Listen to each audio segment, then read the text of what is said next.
What's up, everybody? Welcome to the first edition of the Razorbacks and Beyond, Arkansas Razorbacks and Beyond show. Brad came up with a really cool name, and you can see up in the top right-hand corner, the little logo he came up with. So that's pretty cool. We got Brad Hicks, Michael Carnahan, and joining us for the first time, Mike Pettis. What's up, Mike? Good to have you with us, man. Glad to be here. Thanks for having me, fellas. Yeah, absolutely. So what's up, guys? It's been a while. We haven't done an episode in like a month or more because we've all had stuff going on. But what you guys been up to? It has been quite a while. I've just been working, trying to survive till we can get our football fix again. Right. We're T-minus 30 days. I mean, let's be honest, I think I said this on the last show too. We were about to go into that dark period in between the end of the NBA Finals and the beginning of football season, and that's where we are. And actually, let's be honest, even though we all will watch probably the first game and then maybe half of another one, technically, I think, what was it, Brad? You said the preseason starts in a week? Aaron was commenting. I think the preseason starts in 6 days. But you talk about since we've been on the air, and I know we're not that kind of show, but I mean, you think about what's happened. Like we've had 6 years worth of events happen in like a month.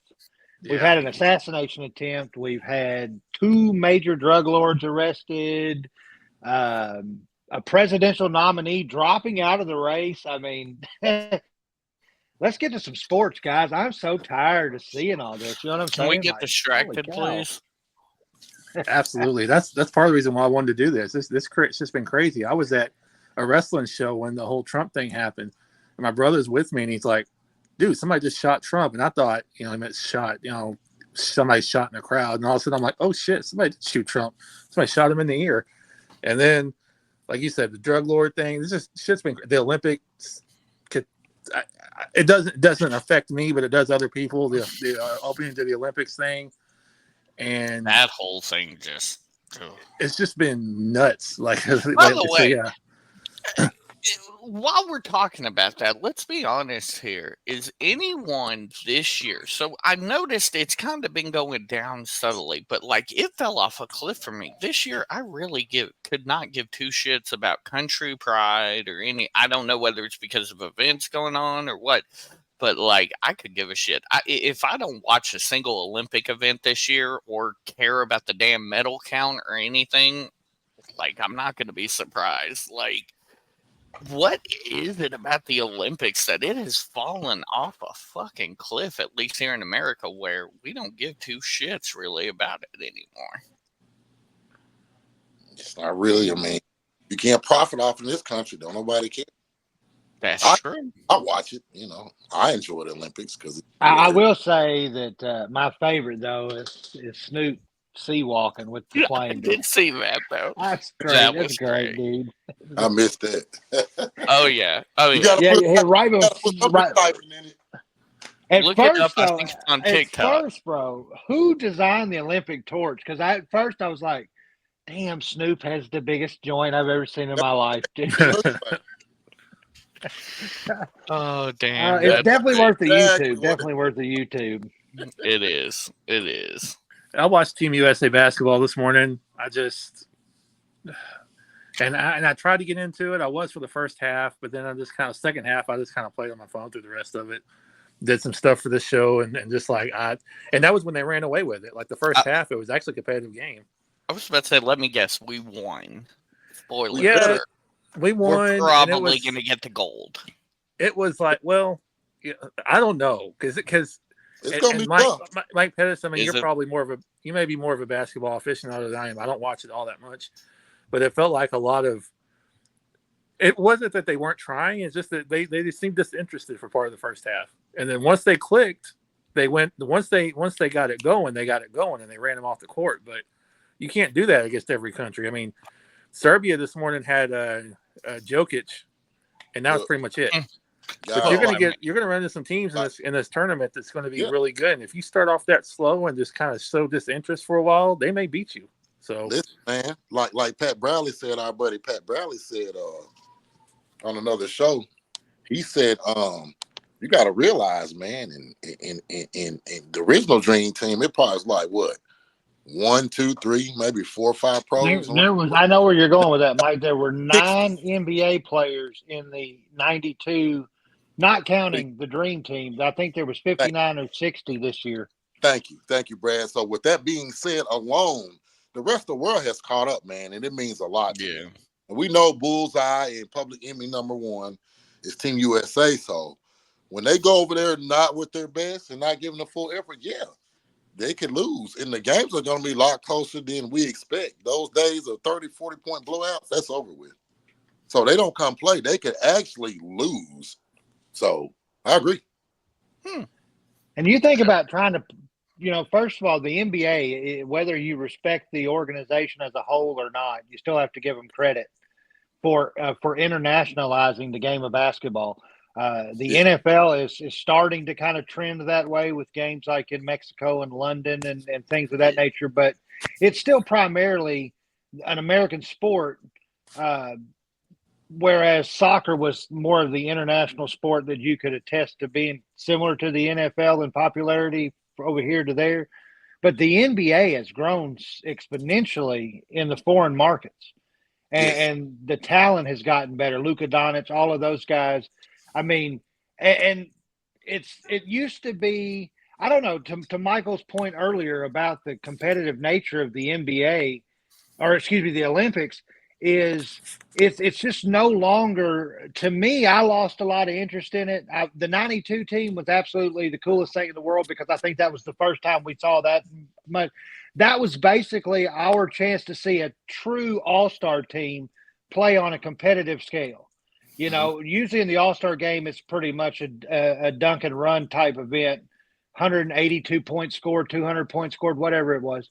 But you actually had competitive basketball, and I just losing interest in the Olympics to me is only simply for the fact that it's not as, I don't know. I mean, first of all, I'm not a big track and field guy. So and definitely not a gymnast fan. Other than the feel good stories, the Kerry Struggs, the Simone Biles, that's what I think Americans buy into more than pure athletic competition. They want to see the feel good stories, the '80 Olympic team beating the Russians. I mean, I could be wrong, but in my opinion, it's like I call it Hallmark sports at that point. Right. But to a competitor, we want to see competition. And I think for the simple fact, back to the basketball, that is competitive, a basketball head or a basketball aficionado would definitely want to watch the game. Wouldn't you think? Being competitive, or were you just watching because you want to see the U.S. win by 50? I mean, you're not wrong.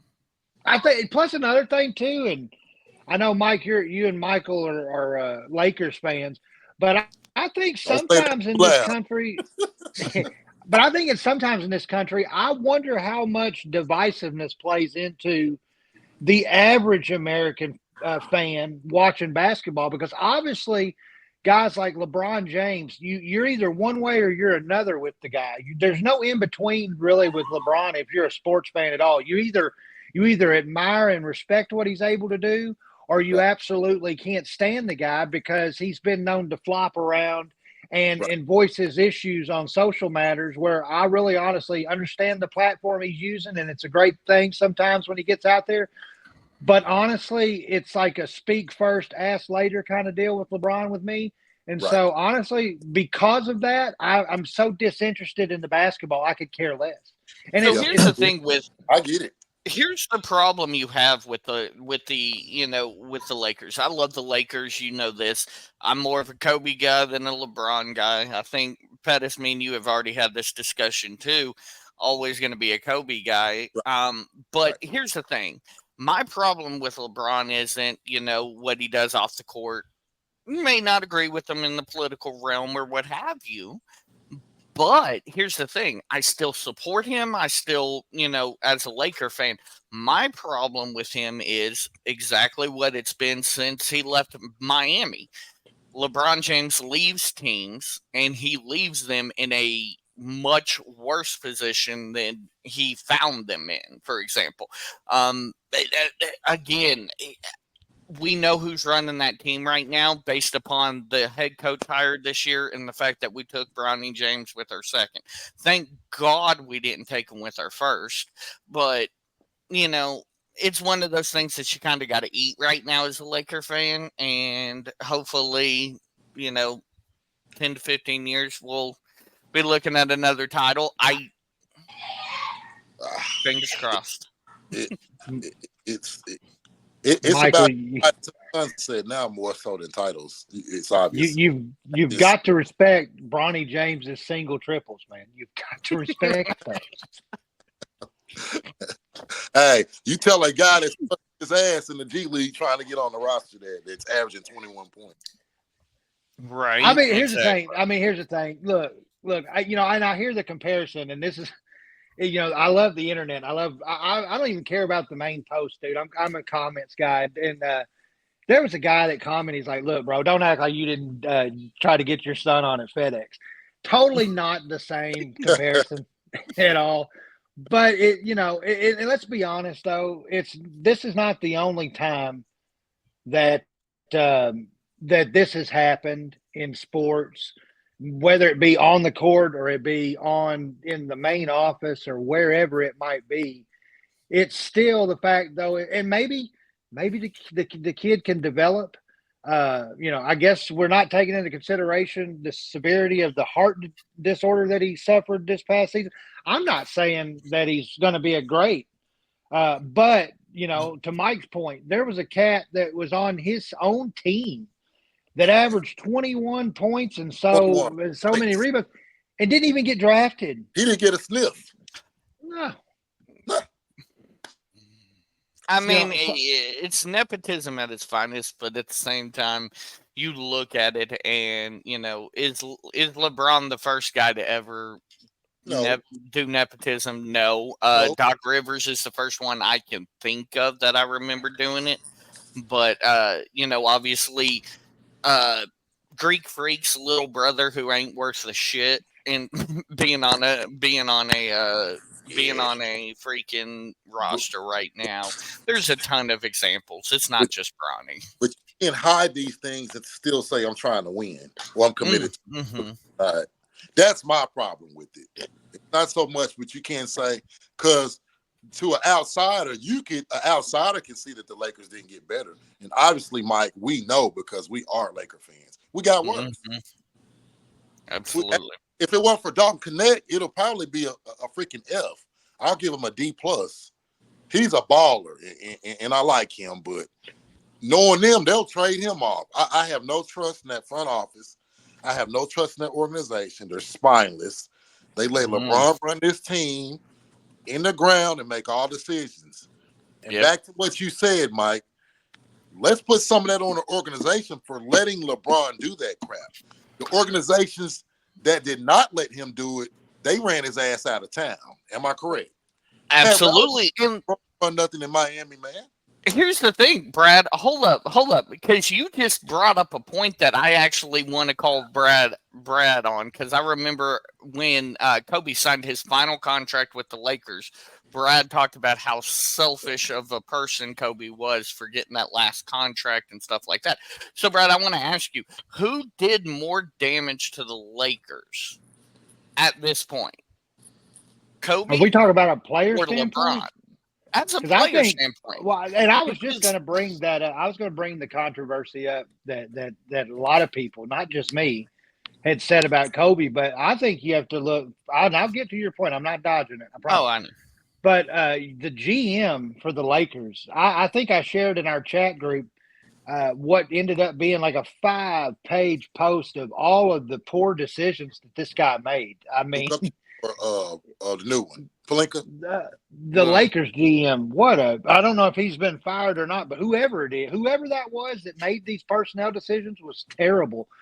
But going back to your Kobe point, I would say, in all honesty, LeBron has done more damage. But the point I was making back in the Kobe era was that Kobe always spoke about the Lakers and how great he wanted to be for the great to make the Lakers team better.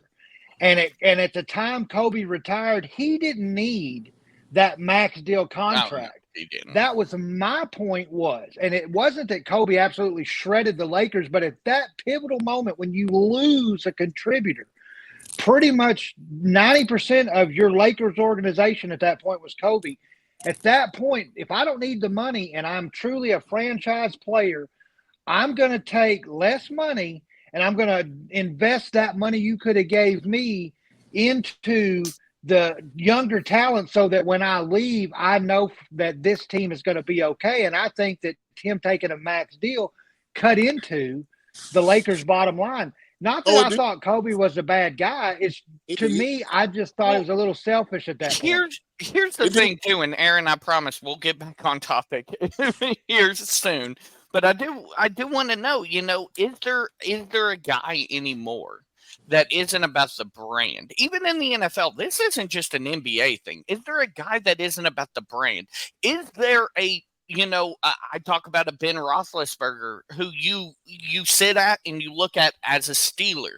You look at Kobe Bryant as a Laker. Lifetime players, Joe Montana as a 49er. You look at these. Does that exist in today's modern? No. They're not loyal to that team. They're loyal to the name on the back of their jersey. No, they're loyal to that check. True. I mean, it sucks, but that's that. Hey, man, look at the day and time we're in. Anytime, and I'm gonna slightly get off course, and I promise we're gonna get back. Anytime I could go to a university, go to 3 universities in 1 year. I could go to the University of Arkansas and play football, hop in the transfer portal. I could go to the University of Texas and play basketball, hop in the transfer portal, and I could go freaking run track in Florida. It's about individual, man. It's not about the brand anymore on all levels. Even in high school, it's not. And I think we saw that. The pros, because it's not. It's no loyalty. Brad, Big Trent's asking for more freaking money. He's the highest paid O lineman in the league, arguably the best. He has the biggest contract. He wants guaranteed money up front. And I think that's another thing. I'm glad you mentioned that issue, because I think in the NBA, the contracts are way more lucrative. They're guaranteed. Yes. And the thing about it is, if I could justify any of this activity going on, it would be in the NFL because of the nature of the game, because of the fact that our bodies aren't designed to take and sustain the massive amounts of impact suffered in an NFL game. And you're looking at, Aaron, like Dak Prescott, 160-something million, I believe it was.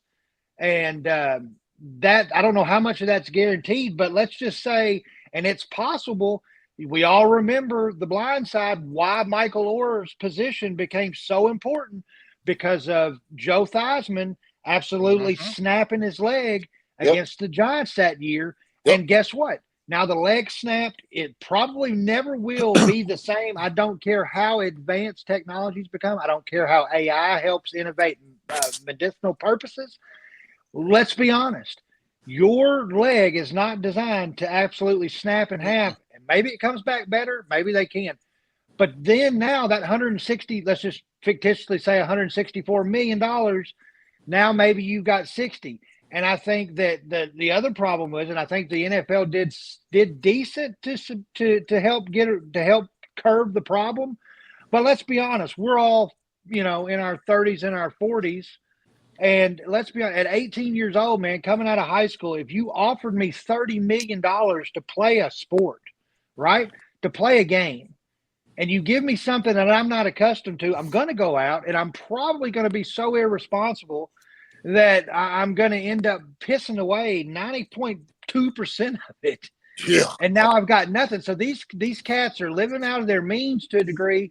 And then at the end of it, there was a 30 for 30 podcast. I think it was called Broke. Yep. Man, if you get a chance to watch that, people, that's a great deal. But I think the guaranteed money and the fact that there's a lot of fiscal irresponsibility going on, and yes, we're talking about sports, not politics. I just feel like, that there is a reason why these guys are demanding much money. It's like Mike said, the NIL deals. I personally, as a sports fan, as an Arkansas Razorback fan, I'm a realist. I live in reality. I don't let truth, I don't let shit get in the way of truth.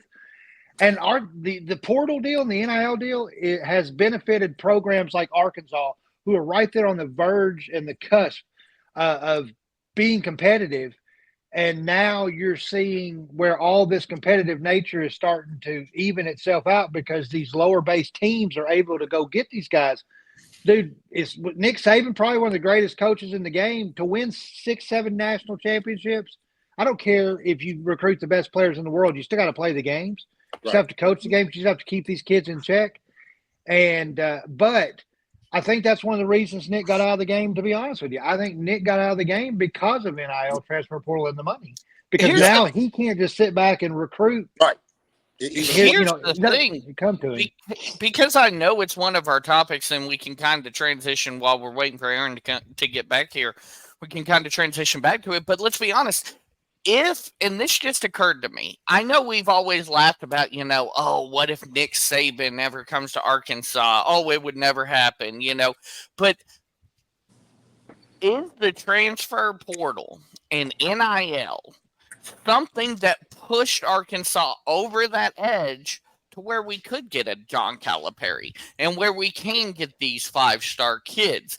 Well, I think it's something that finally pushed us into that upper echelon where now, assuming they don't have the GOAT down in Bryant-Denny anymore, and we're not seeing them every year, we could start competing in the SEC if there's Michael, legitimacy. To give a brief answer to that, and then if you guys want to comment on it, it's fine. But I don't know necessarily if that was what pushed Arkansas over the edge to get a Calipari, because he had, obviously he got a lot of money to come and he got a really good lucrative deal. But I go back to this. I go back to Nolan Richardson. Love the man to death, especially nowadays. I used to listen to him on a local radio station.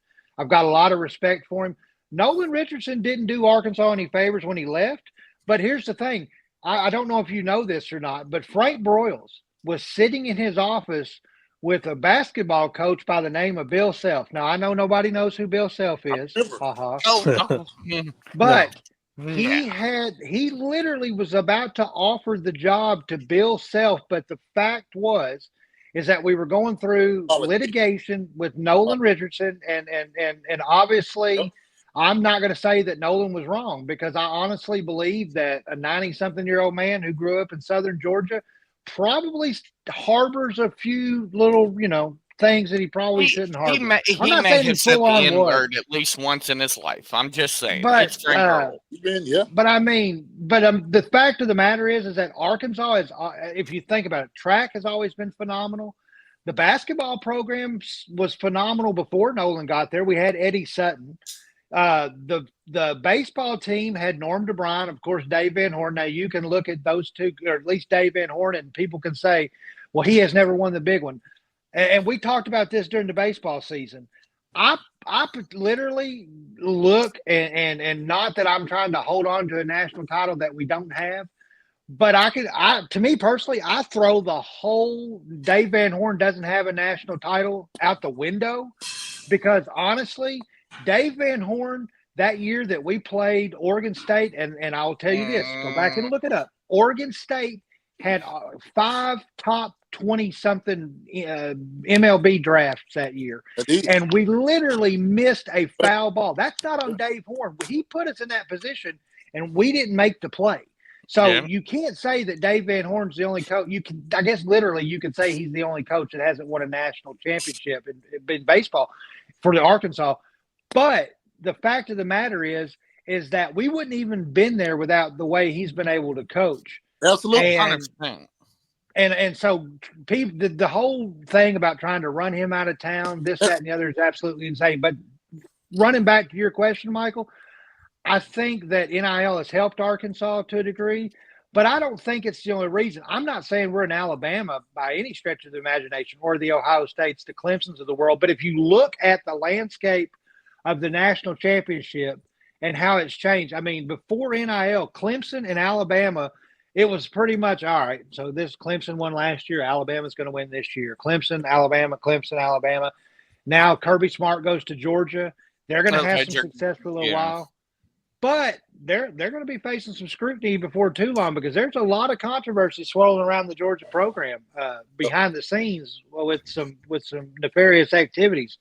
I wouldn't be shocked if something doesn't come out within the next couple of years. Well, and see, that's the thing, though. Like I said, when you look back to the original question that I asked you, is it NIL that made the Calipari thing happen? Now we talk about how, and I think to look at this and actually answer this question, you have to go back to see how Musselman ended. Musselman ended because, number one, Musselman was ready to get the hell out of here, but also number two, because they wouldn't give him any more money with reason, because he wasn't forcing his kids to abide by their NIL deals. But does all of this happen? Do we get a Nick Saban level coach without the commitment that we finally got from a John Tyson? Absolutely not. No. Well, here's the thing, though. Kentucky. Here's the situation. I don't know. I don't know if it was pure NIL deal or if it was the fact that John Tyson has been best friends with Calipari forever. Because you got to look at it this way: Kentucky was looking to absolutely wash their hands with Calipari for whatever reason.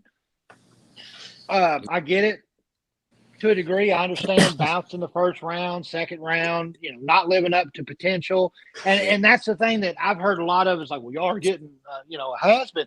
I think that this is going to reinvigorate Calipari, and I'm not saying that NIL and Aaron, I don't mean to for you not to say nothing, but I go to you, Aaron, real quick. I don't know if NIL had everything to do with it, because Arkansas has been a pretty good powerhouse in the collegiate ranks as far as basketball goes.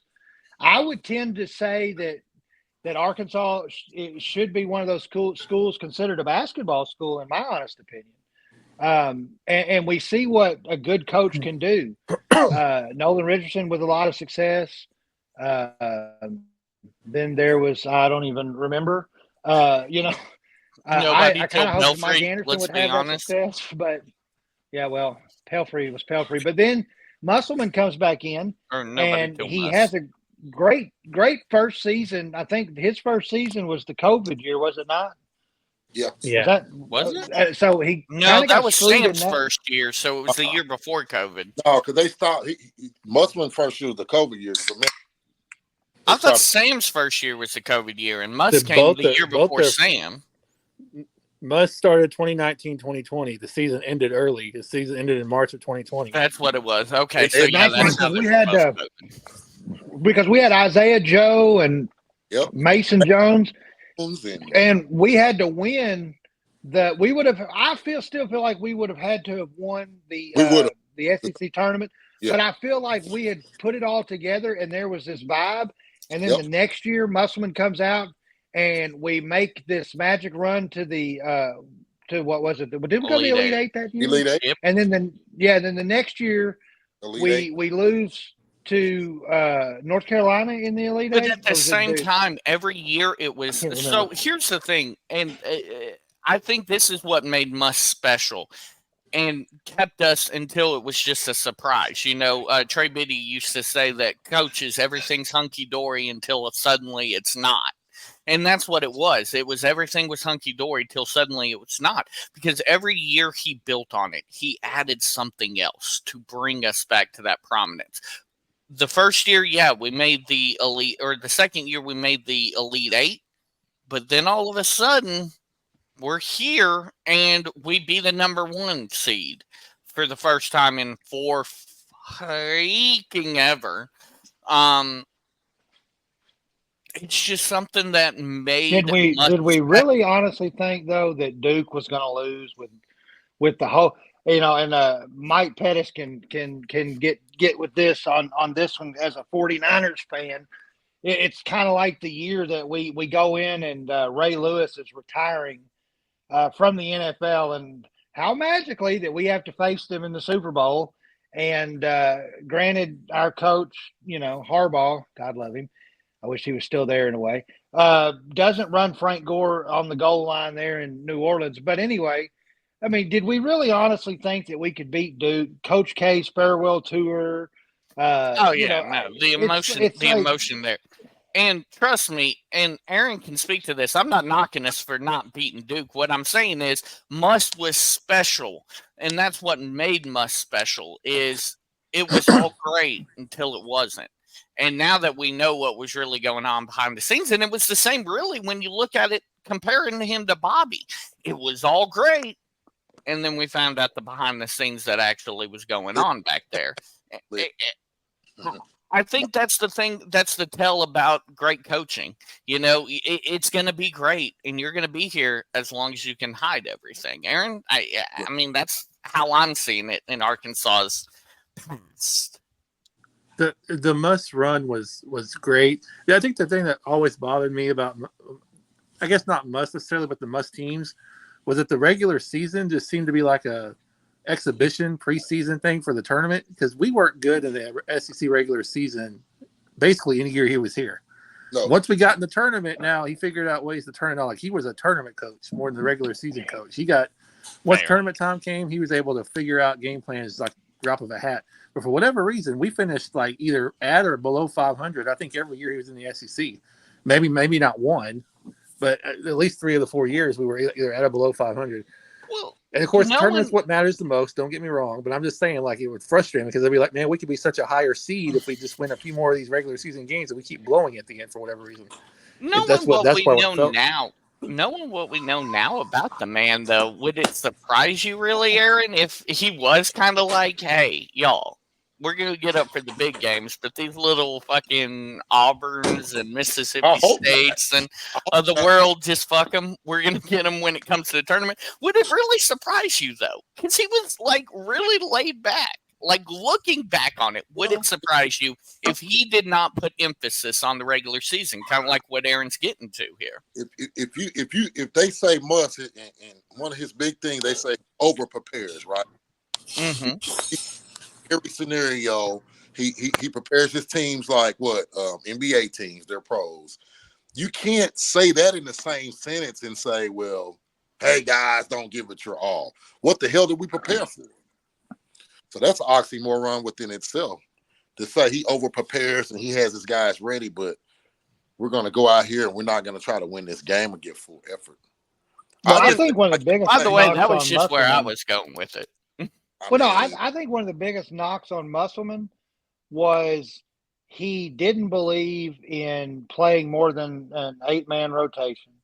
I think his lack of having superior size down low really kind of hurt him as well. I agree. And to Michael's point, or to Aaron's point, excuse me, is I think that Musselman, coming from an NBA pedigree, I think that his philosophy was, I think he absolutely game planned for every single game, and I don't think he wanted to lose. But I think he told his guys, look, or maybe he didn't tell them this, but maybe his philosophy was, if we're good enough to get into the tournament, I'm going to use the entire regular season. And you kind of notice that until last year, whenever we hit the brick wall, and I think I call it the KJ Jefferson effect. We'll see how this season goes in football. But I really honestly think, but I really think that KJ, and we can get into that during football talk, but I really think KJ was out for himself. And the offensive line was like, screw you. You drive up to school in a brand new vet.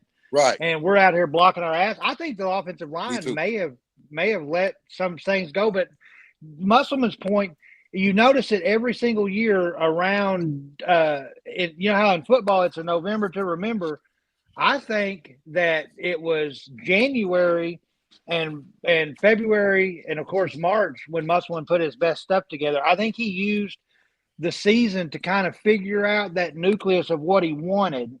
And if you notice, the biggest big man that we had and the success that we had came off guys in the paint. Jalen Williams, Trevion Brazil's first season before he got injured and came back and he wasn't the same last year. You look at the 2021 team or whatever it was. Always had somebody representing the middle. They may have not been super big size because let's be honest, I believe since I remember watching college basketball, and I remember at Boston, L.A., Detroit, you had Bill Laimbeer, you had Robert Parrish, Kareem Abdul-Jabbar, guys like that anchoring the middle. Look at what Kobe was able to do when he had probably arguably one of the best centers in the game playing with him in Shaquille O'Neal.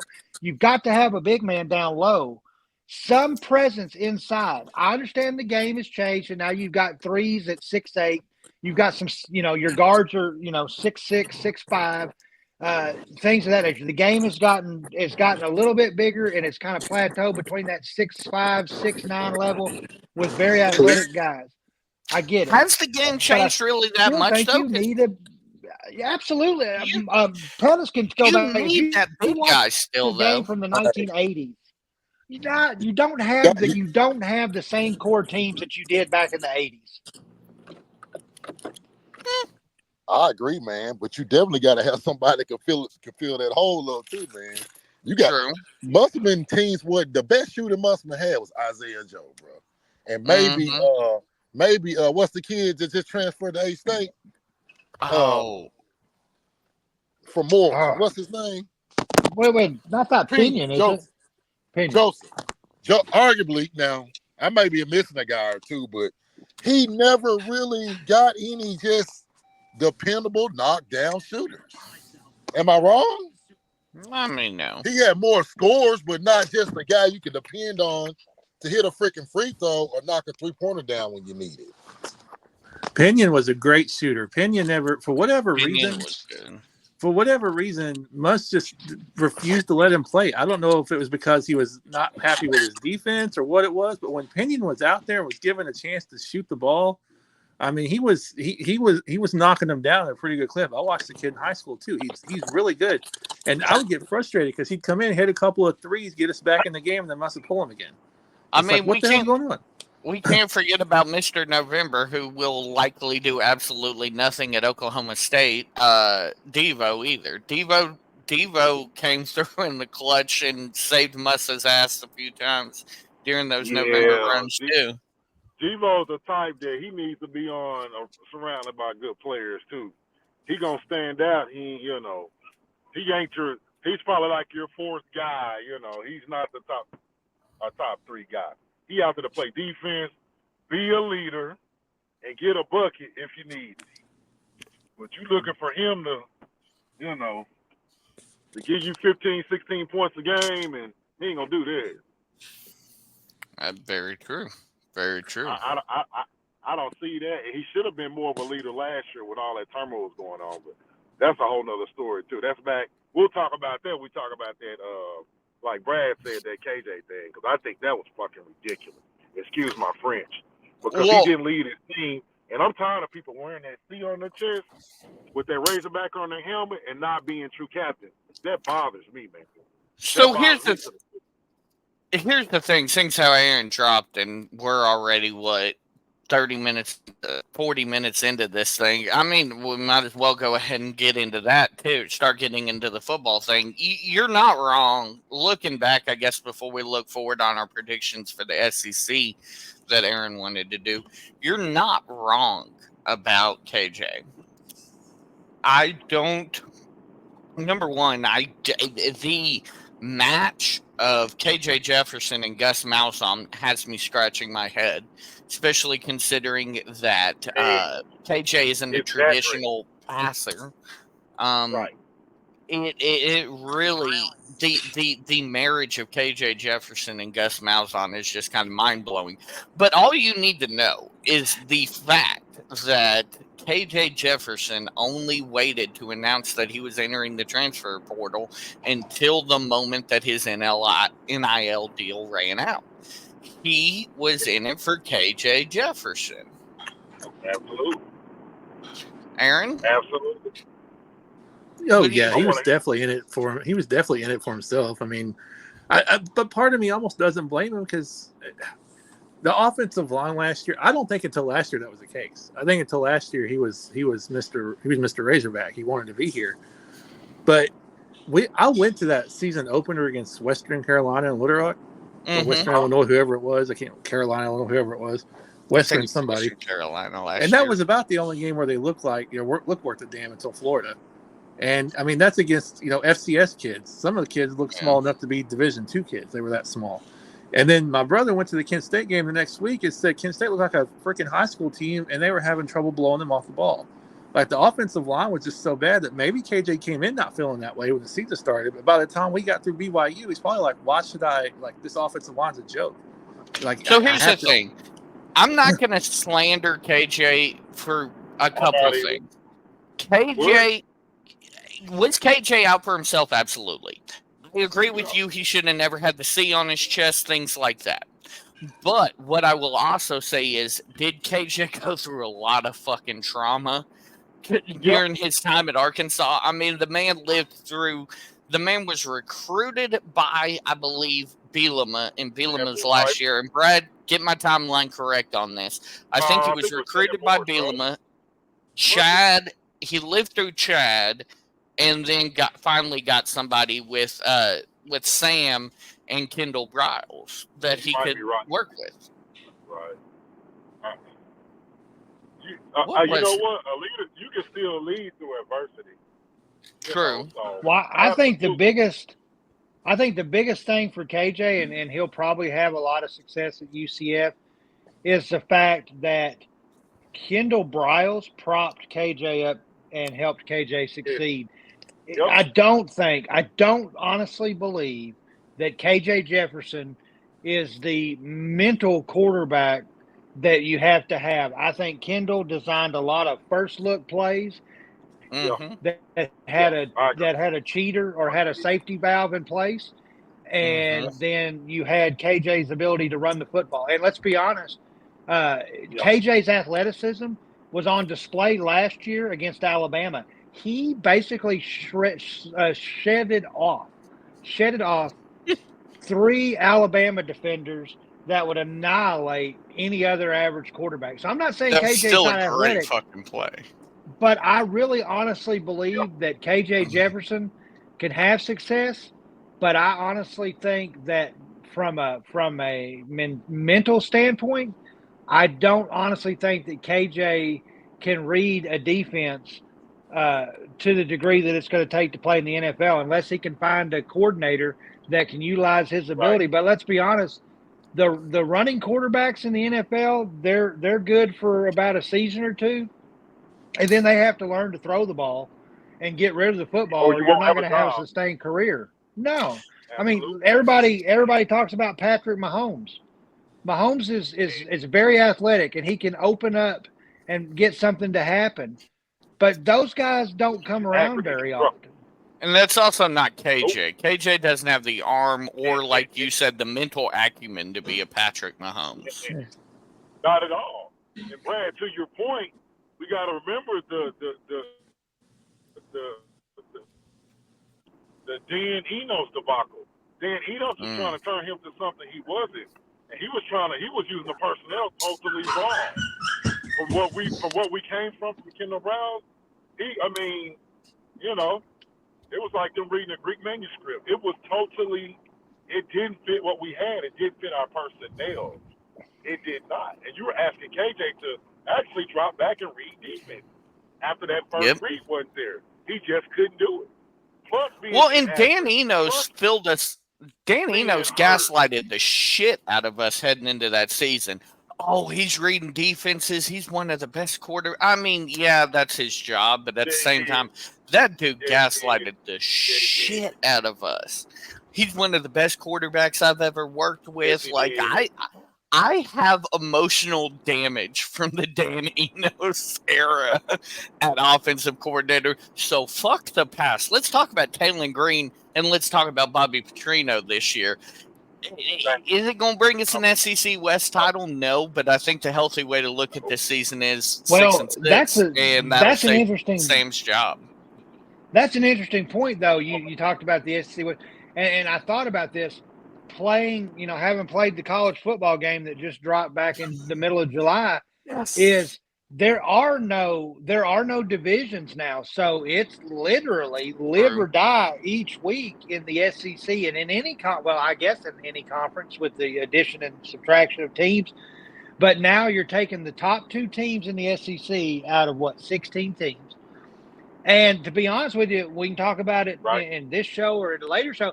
I just looked, and the 12-team playoff thing is absolutely sounds great and all, but if you look at how the brackets match up, do you realize that if you're not one of the automatic qualifiers or in the top 4 or however it works its way out, that you literally have to win 3 games to win a national championship now instead of 2.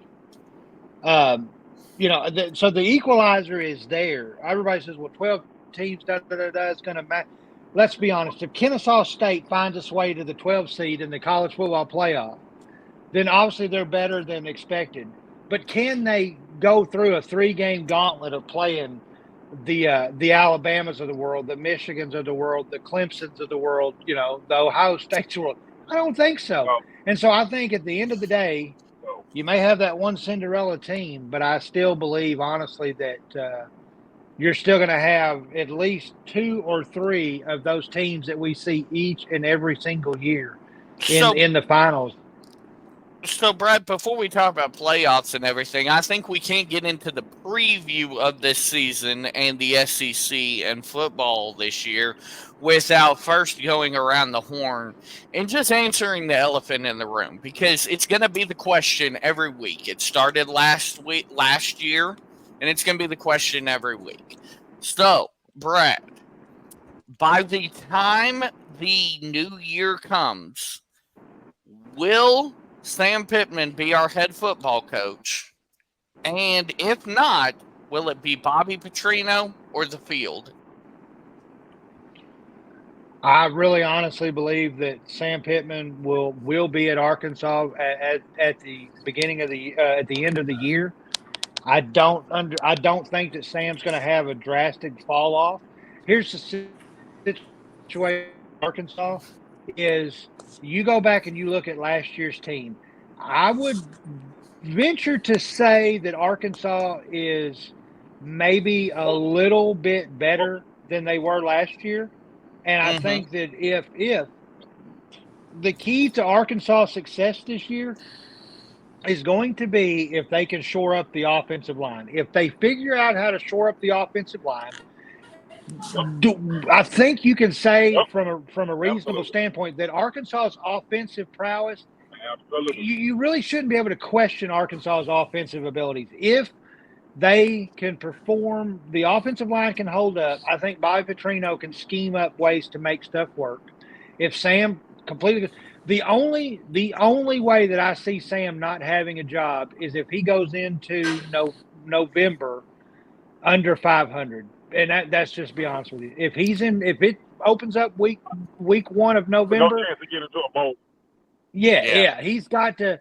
But I honestly think that we're in for a surprise when it comes to Arkansas. I'm literally setting my bar at 7-5, and that's the low end for me. That's a lot of pre-spring final projections have Arkansas finishing 5-7 and 1-7 in the conference. If they finish 1-7 in the conference, then absolutely. Is Bobby Petrino the next head coach? I don't know. There's a lot can go on. I mean, you look at we were talking about Musselman earlier. You look at the domino effect, as I call it. SMU loses their coach. Musselman is entertained by the SMU job. The SMU job goes to the USC coach. USC opens up. It's Musselman's home state. It's his mom, his family is all in Southern California. So it does. You never know what's going to be available. I've heard. I think Aaron, didn't you say that there was something out back in January where they've already tabbed the Notre Dame head coach? That's the next Arkansas Razorback head coach. That would be crazy. I do remember that. So but 7-5 is where I'm at with Arkansas. Don't remember his name, but yeah. Aaron, That's where I'm at. I'll ask you. I said we can't really go too far with that as far as a projection on football season this year, and especially at Arkansas, without addressing the elephant in the room. So I'll have you answer my question next, and then we'll get Pettis as well. So two-parter. When the clock strikes midnight on New Year's Eve, will Sam Pittman be the head coach of the Arkansas Razorbacks? And if not, will it be Bobby Petrino? He will be. God. So the fan in me wants to say, yes, Pittman will still be the coach because that means we had a good year. And I'm not the biggest Sam Pittman fan, but that means we had a good year, and that's all that matters to me at this point. I don't care who our coach is. I just want us to fucking win. I'm tired of losing. So I don't care who the coach is. Do I think it'll be Petrino, though? No, I don't. I don't think it'll be Bobby either. I think it'll be somebody outside the school. Mike P., what you got? Pittman or the field? Pittman will be there. He'll be there. I wholeheartedly think he'll be there. And if for some unforeseen reason he's not, it's hard to see him giving Bobby the job. I would want that to happen, but I just don't see that, man. But Pittman will be here, so we don't have to worry about I'll say this, and Brad, I'm going to go a little bit different. I think that we're going to do really well. I think Texas, if we go in there and we lay an egg with Texas, I think that's where we draw the line. I think you can get away with a lot this year. You can get away with 6-6. I think 6-6 is the measure for Sam Pittman to keep his job. But if we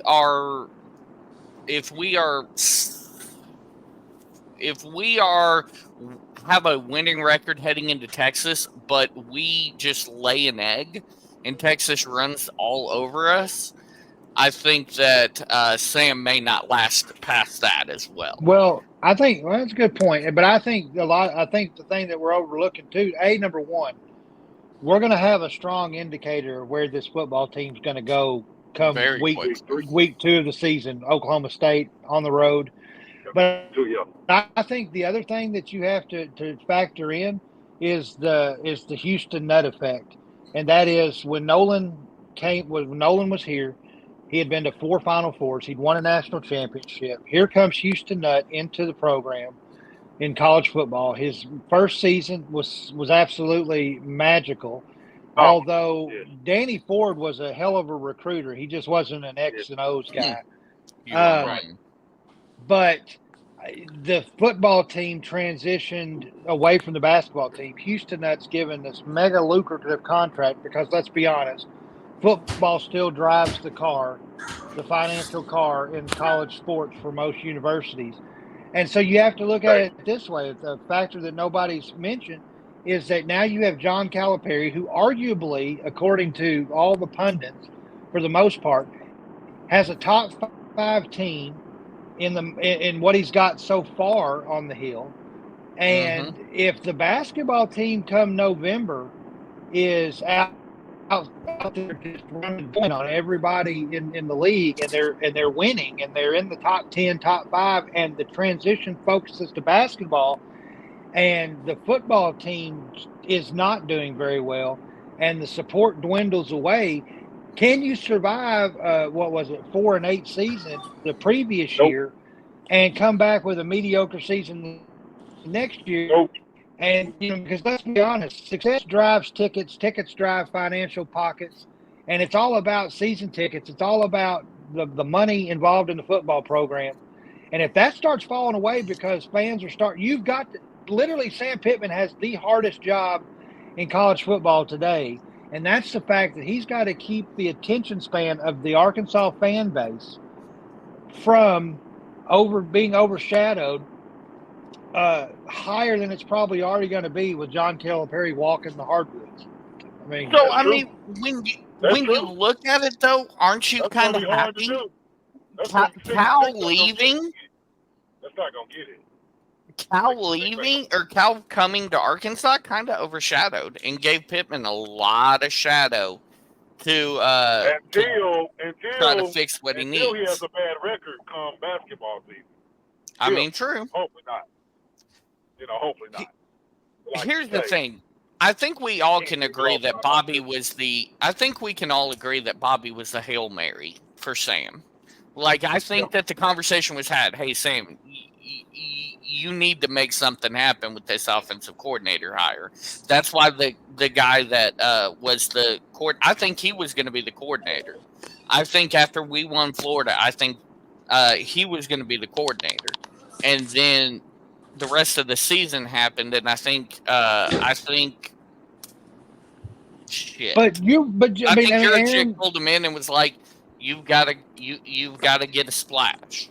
Well, I think the main thing that we're not talking about, and Aaron, if you're still with us, here's the thing with the whole Sam Pittman situation is absolutely. I think there wasn't a fan in the state of Arkansas after because here's what I accustomed that Florida win to. There's teams that Arkansas just never can seem to win. Petrino had his moment when he went in with the Fab Three, as I call them, and Greg Childs, Jarius Wright, and all them, and beat Georgia.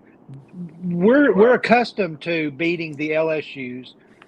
We were accustomed to at some point beating Houston. Nutt had his moment when he beat Alabama, even though it was Shula-led Alabama.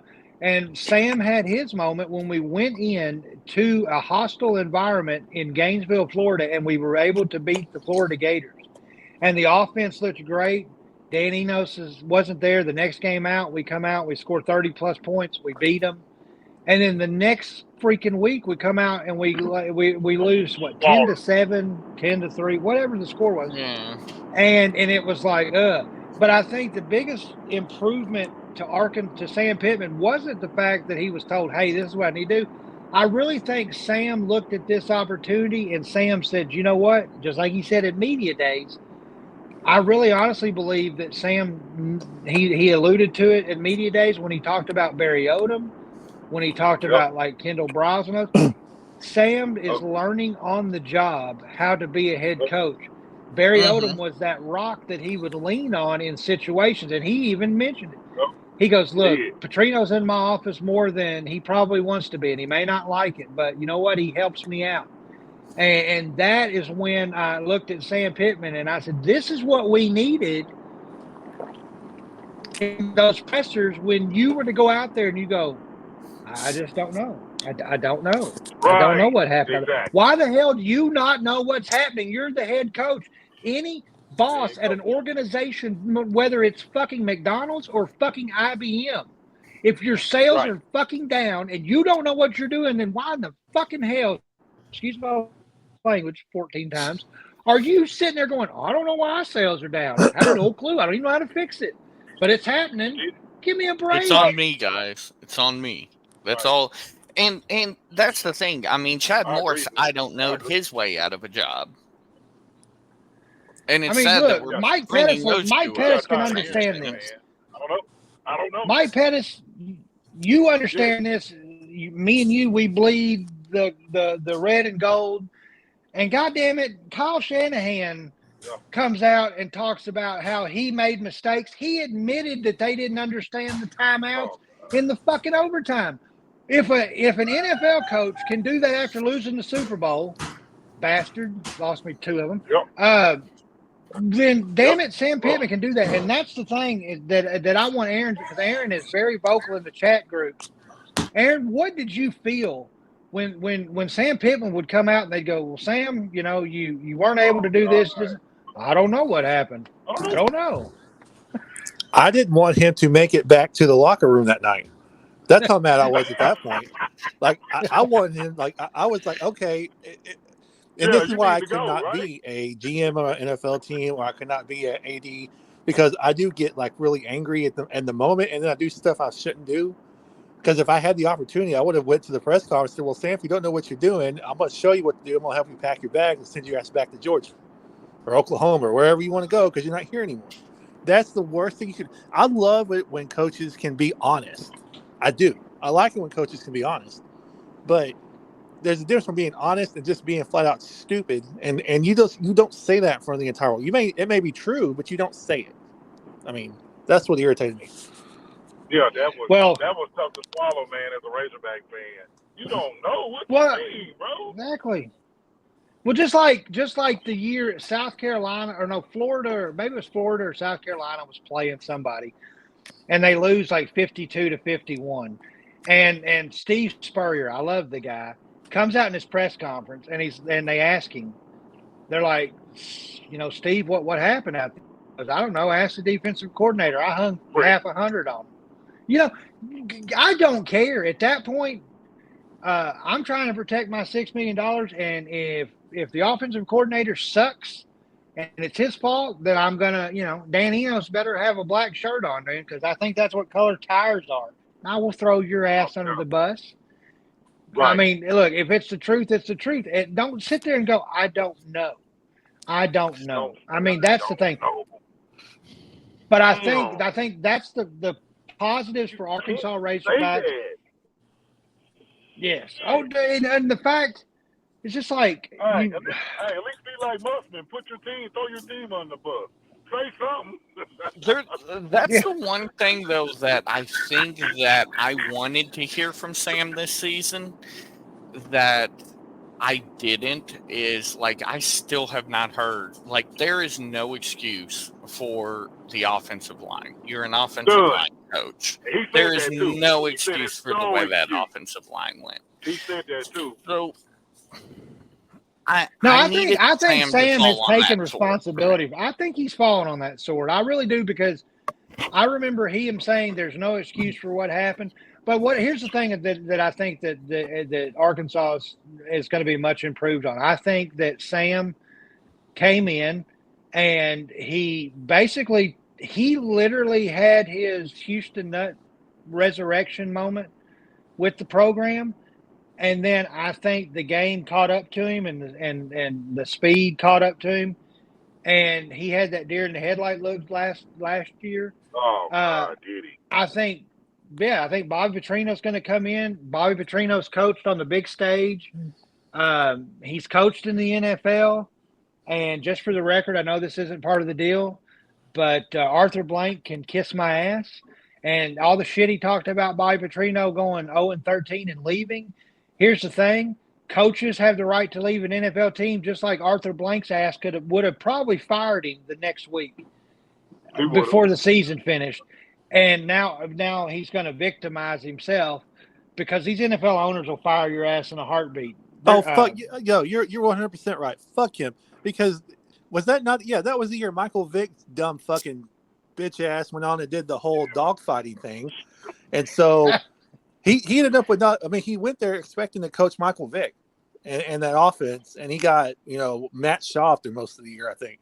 So no, it was Chris Redmond, even worse. Oh, even worse. Yeah. So fuck Arthur Blank, and his whiny.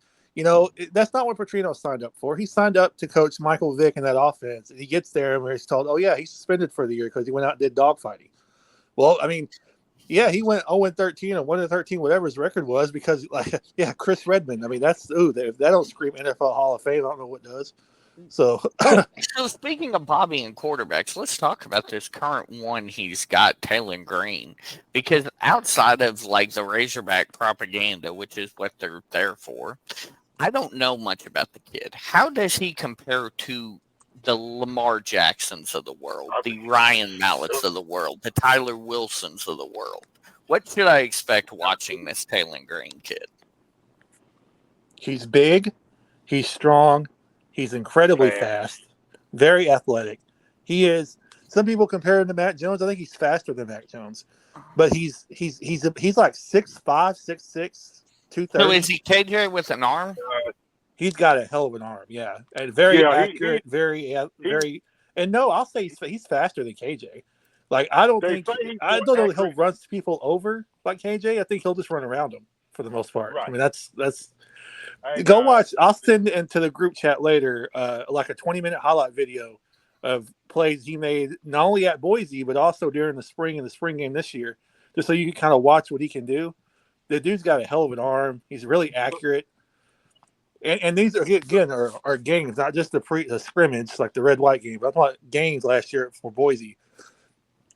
When I saw that highlight tape, I'm watching it going, man, I'm not going to pretend to be a coach or anything, but the dude looks really good to me. Like it looks, and then you put him in a Bobby Petrino offense who's already knows what it's like and how to make a quarterback look even better than they are. You know, I think it's a match made in heaven. That's who Bobby wanted too. Bobby went after. Absolutely. He wanted Bobby handpicked this guy, so yeah. He comes in. I'll just give you a stat line on him. So 2022, he goes 166 for 271 attempts for 2,042 yards. He's averaging 7.5 a play, 14 touchdowns, 6 picks. Then he comes back the next season, 121 of 212, 57% completion percentage, 1,752 yards total, 8.3 average, 11 touchdowns, 9 interceptions. The key stat, he had 81 carries in 2022 for 586 yards, 10 touchdowns, and then 78 carries for 436 yards, averaging 5.6 a carry for 9 touchdowns. I think he brings a dynamic to the team. He's 6'6", 223 pounds, big quarterback. I really honestly believe that he's going to be good. Like I said, I don't think it's quarterback play we're going to have to worry about. I don't think that it's going to be the running game. Judquin Jenkins, not Judquin Jenkins. What's his name? That dude running back from Utah. They got from Utah. Judquin, whatever his name is. Then you have Jaquan. Yeah, he's going to be a factor to play. Then you've got the return of Lucas Haas, Isaiah Satania. Is it AJ Armstrong? Guys like that in the program that are going to be good. And Travis Williams, the defensive coordinator, T-Will, is going to have the defense ready to go. The guy is phenomenal. In fact, you talk about coaches. If Sam leaves, do they give a look to T-Will? You never know. Maybe. Right. You threw out a name, Brad, that gets me excited every time. I love Isaiah Satania. That dude's a freaking beast. Satania's great. He is a beast. He is a playmaker. And for whatever reason, Enos, and then, Enos basically just didn't want to get in the ball last year. I don't know what it was, but it was just didn't want to get in the ball. Tesla's going to be back there.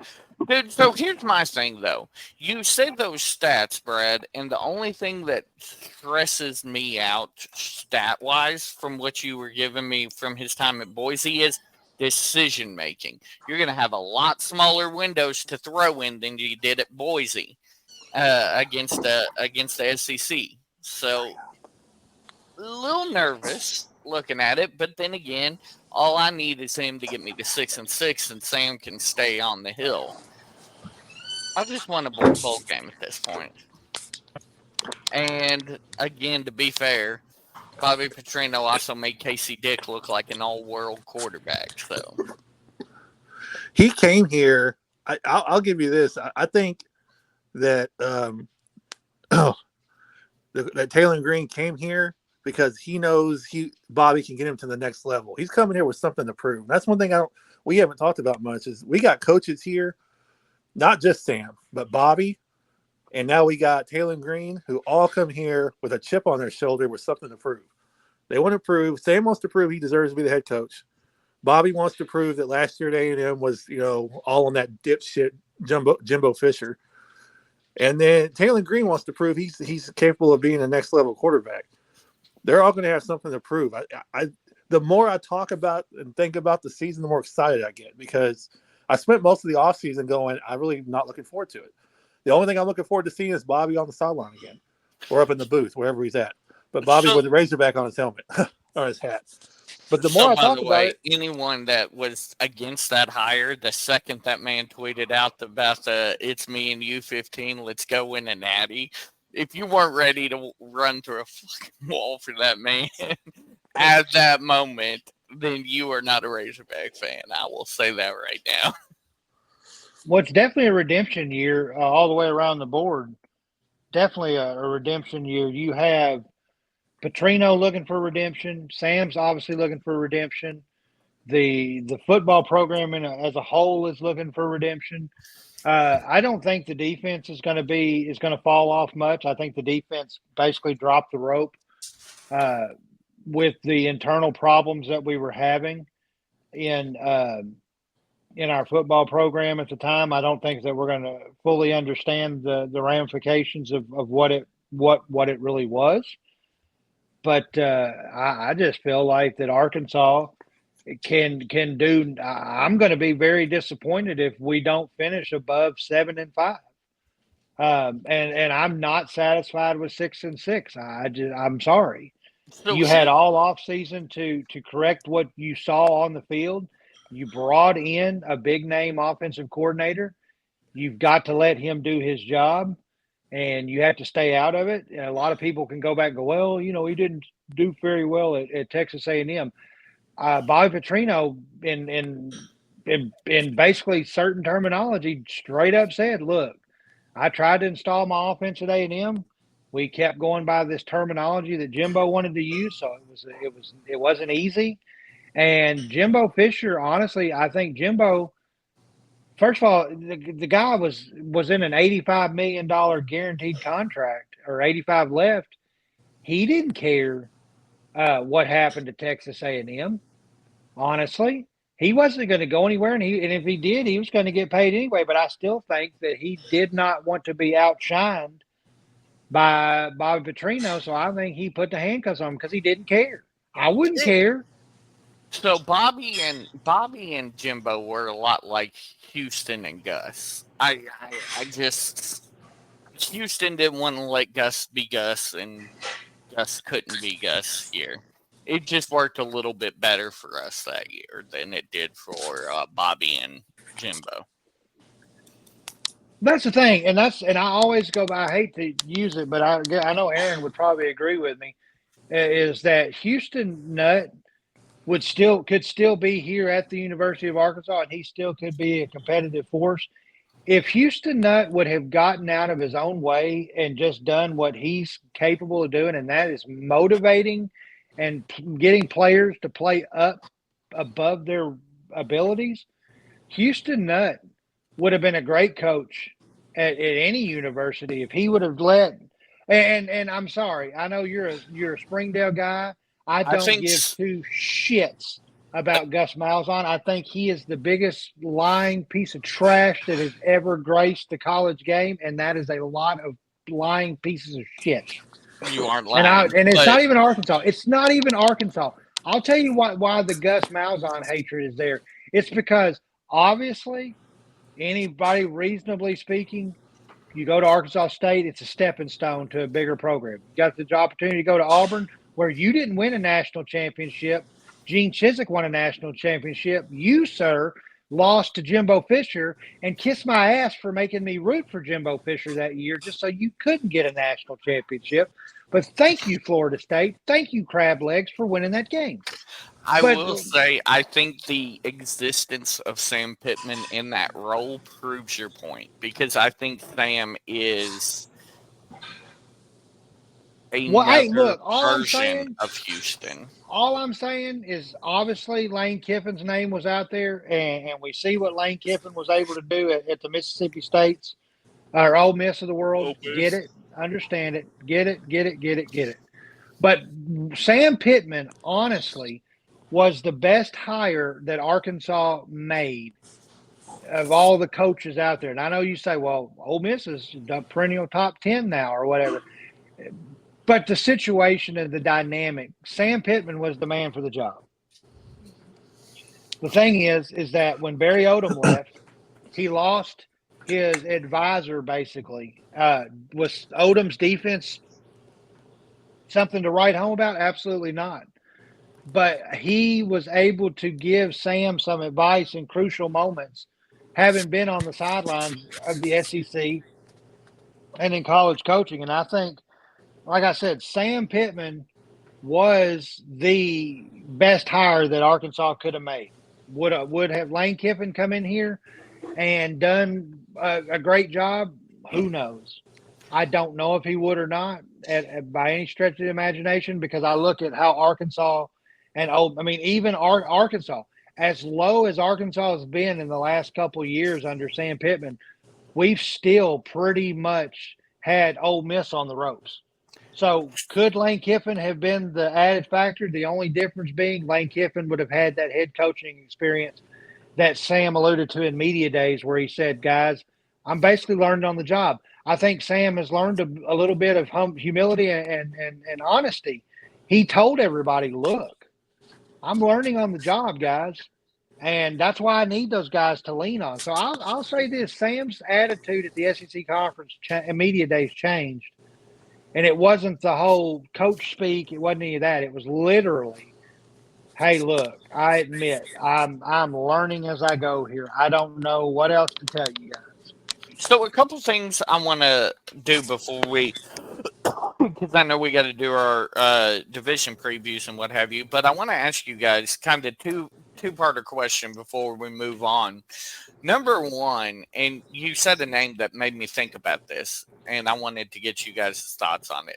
Was it a surprise to you that Lane Kiffin didn't take over for Nick Saban? And number two, do you think this DeBoer kid will last past? I'll give him 4 years.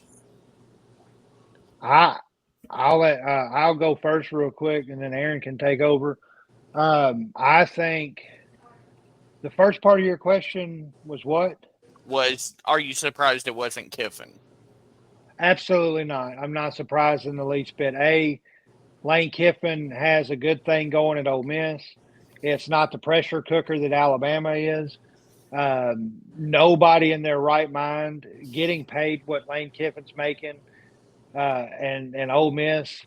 Why would you step into an environment, especially in the trying to fill the shoes of a coach that won 6 national championships? So, no surprise there with Lane Kiffin.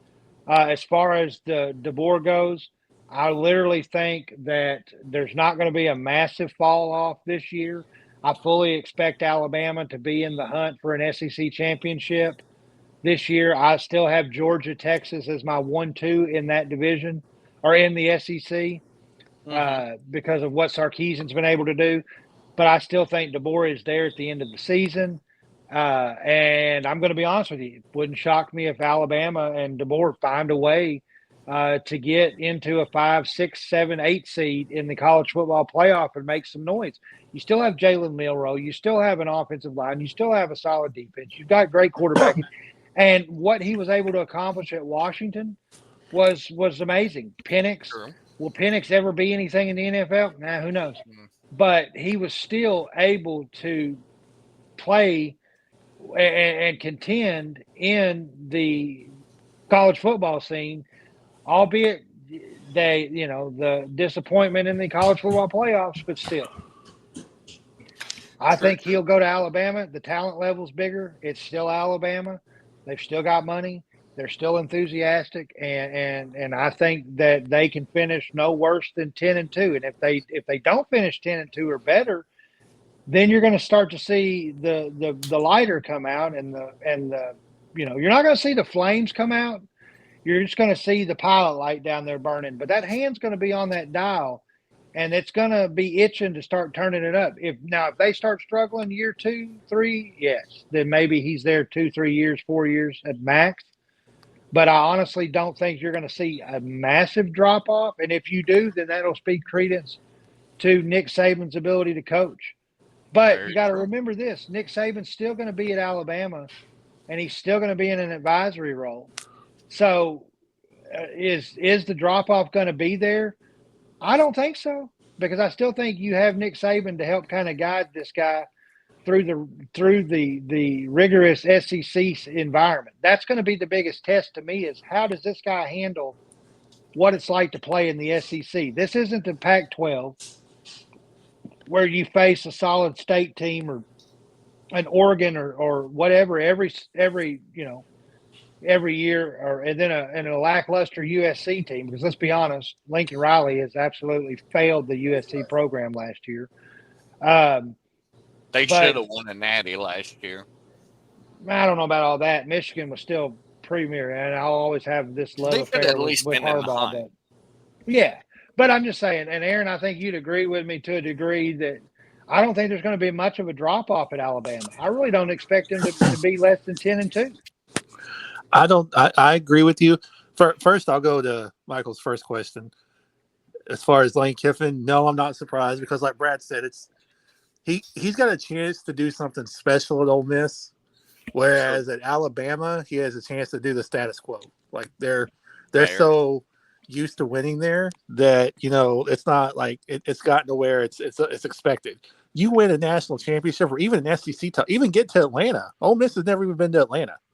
So you even get to Atlanta at Ole Miss, like they're going to build statues of you outside the stadium. So he's making a lot of money. He's at an SEC program. He's got a lot to prove. He can win big there and be like a national hero, whereas you're expected to win in Alabama. So no, I'm not surprised. I see no reason why he would want to.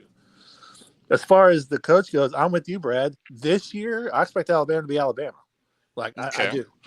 The question is, what's it gonna when this guy starts recruiting? Obviously, he can recruit all right. He recruited well at Washington, but let's see what he can do recruiting in the SEC against Texas, Oklahoma's, Auburn's, teams like that. Because right now he's still working with Knicks players who are, let's be honest, still a national championship quality team, no doubt about it. Brad, I agree with you, Brad. 10-2 at the worst, maybe even 11-1. Who knows? Because I don't think they have Georgia. They have, I believe, Oklahoma. I don't even know if they have Texas, but I don't think they have Georgia, and I don't think they have either Oklahoma or Texas on their schedule. So they can win 11 games with that schedule. I mean, I have no doubt in my mind. And I don't disagree. The question is, though, will he last more than 4 years in that pressure cooker? That's where I'm getting. Like, we'll have to see how he can recruit. I don't know. Because this year is going to be fine, and then they're going to be all, oh, we don't need Nick. Look what we got. We got this guy now. He's doing great things. But then once his recruiting classes start coming in, are they still going to be as top 10, top 5 as they were with Saban with this guy's recruiting class? I'm going to go on a limb and say yes, just because Brad said no, and I just want to be like, I don't want us to completely agree, because I think that makes debate shows boring. But at the same time, like, I could totally see Brad being right and him being gone in 4 years, because if his recruiting class doesn't work out, he's done. Like, they don't put up with that shit at Alabama. You can go 6-6 5 years in a row and stay at Arkansas, because as long as you're a good moral Christian man, that's all that matters to most of this fan base. But which is why I don't think Lane Kiffin would have worked here, because I think Lane's a little bit more, he's arrogant, and that he's cocky, he's arrogant, which I like it, but a lot of fans don't. And then once we had one bad season, they never know. We have Brett Bielema, so we had cocky and arrogant before, and we didn't mind it. Even Bobby, to a certain extent, was pretty damn confident, cocky, and arrogant. Yeah, but I mean, I didn't consider Bobby or Brett Bielema as cocky as Lane Kiffin, but I'm not saying it in a negative way. I like it. I like the cocky, I like the arrogance. Brett, in his first SEC media day, took a shot at the king. I'm just saying, took a shot at Nick. Like, that took some balls. He was coming to Arkansas, though. It's not like he was going to Georgia or somewhere else. Like, we needed something to pep us up after that god-awful John L. Smith season. So, Jesus. How we even remember his name. It's all right, Michael. Smile. Smile. It's the state of Alabama football. Dean Howard of fucking football. Oh, God. It was so bad. It was so damn bad. I don't know who was our freaking, we should have fired freaking, what's his name, that year on principle alone. Well, now let's be honest. I'm glad you brought that up. It was what's his name? Long, Jeff Long, yeah. But let's be honest though. And let's just be honest. We all thought that all you had to do was not wreck the car, and you would have been okay. Because you look at the talent pool for that team that was coming off that magical Sugar Bowl season. We pretty much had the nucleus back. No, that was the Cotton Bowl. That was the Cotton Bowl. But we had a really good nucleus there. We thought, oh, here we go. We're good. And John L. Smith absolutely destroyed it. And then ULM happened. But, I mean, I'm not going to lie to you. I thought, and I mean, and you say that, but, man, even the national pundits had Arkansas at number 10 in the preseason. Nobody thought that John L. Smith was going to come in and absolutely Princess Diana the fucking program. There was something in that man's contract about if he makes it to the BCS national championship. That's how confident we were. Well, here's the thing. I'm the first to admit it too, Brett. I admit it just like you do. Yeah, I was that way. I was like, please hire John L. Smith because he's been here. It's like a continuation. He'll just stay out of the way. Like I'm just like you. I thought the same thing when they announced they hired him to be the interim coach for that year. I'm like, yes, perfect. But boy, were we wrong because second game of the year, ULM happened. I thought he was going to sit back and let Tyler cook. I thought he was going to let Tyler Wilson coach the offense, but clearly that shit didn't happen. And then like Tyler I said, got his head knocked in by Alabama. Yeah, that was the worst. I mean, I can't. The letdown of that season is proportionate to what happened last year in basketball, and I think that's why even with Calipari's hire, I'm still very hesitant and reserved on what I'm going to do because of the fact that we had that mega super team that 1 year and nothing happened. So, is it natty or bust for Calipari, Brad? In the long run, when you're donating $6 million to a program per year for NIL, I think if it's not natty or bust, then you're doing something wrong. How many years does he have to get the natty? I think Calipari's there till he's.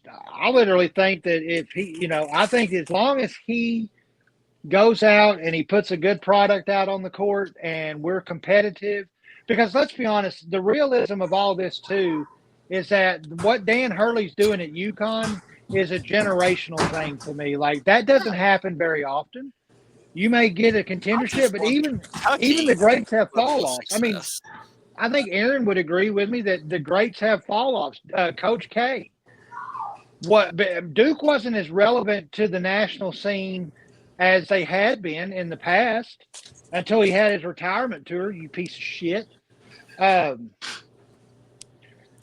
cost me a trip to the Final Four. But, I mean, there's teams just don't, you have great teams like Kansas, but look at Kansas. Kansas hasn't really, won very many national, like, compared to what their expectation levels have been and their recruiting status. Yeah. You ain't lying. Okay, Aaron, I'll stop.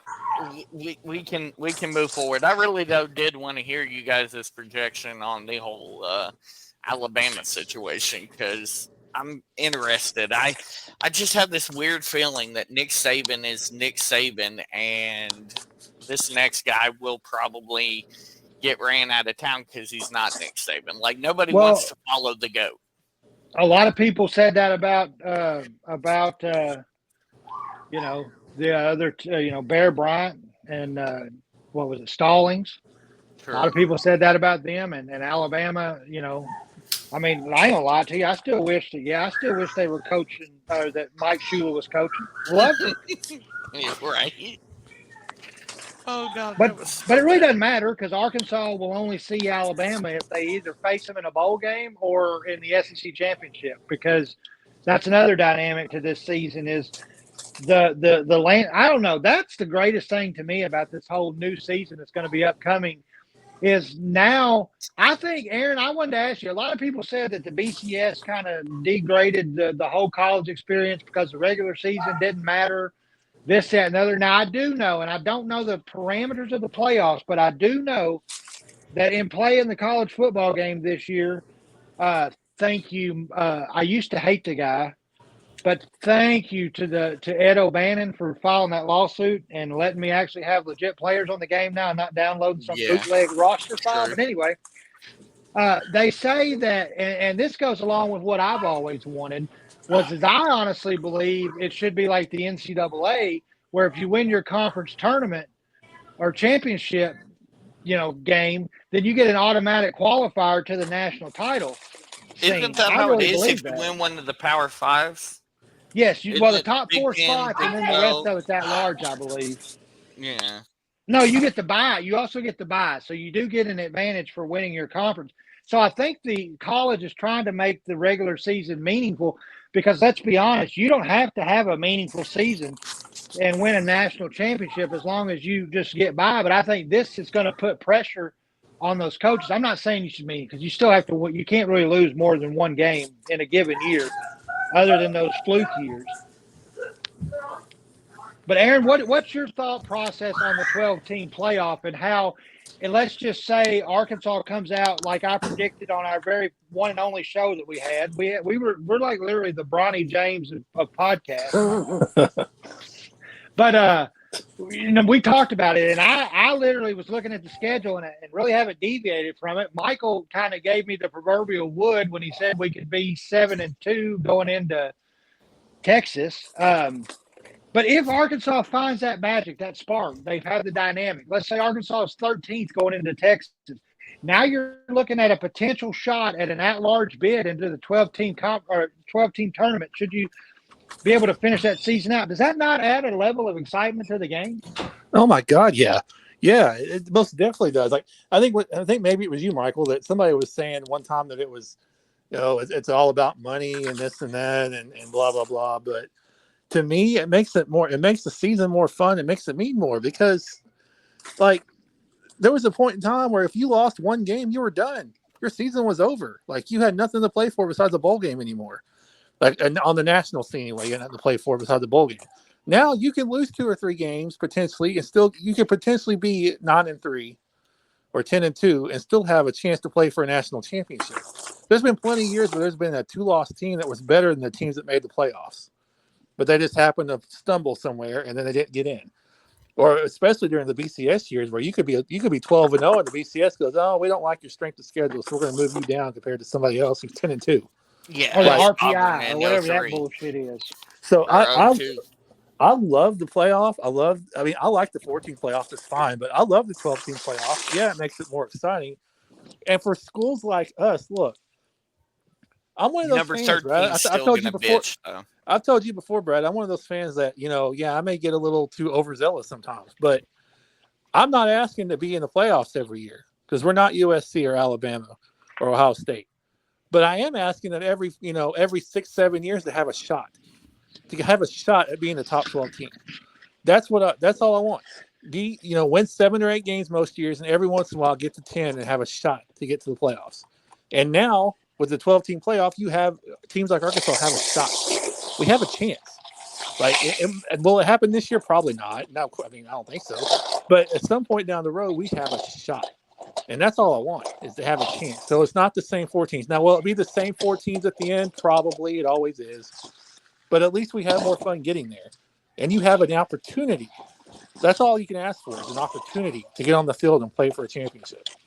And so the 12-team playoffs gives teams like Arkansas that and normally there, gives us a chance. So, yeah, it's way more exciting for me. I love the fact it's a 12-team playoff. I'm totally with you. Here's the thing that I like about it is Arkansas hasn't really, usually by November, December, November, it's like, I guess we're playing for Memphis or whatever. And I think that if Arkansas has 2 losses getting into that middle of the November week, you're looking at going, by the way, these suck. Just saying. I can't put I cannot draw blood from the fingertip.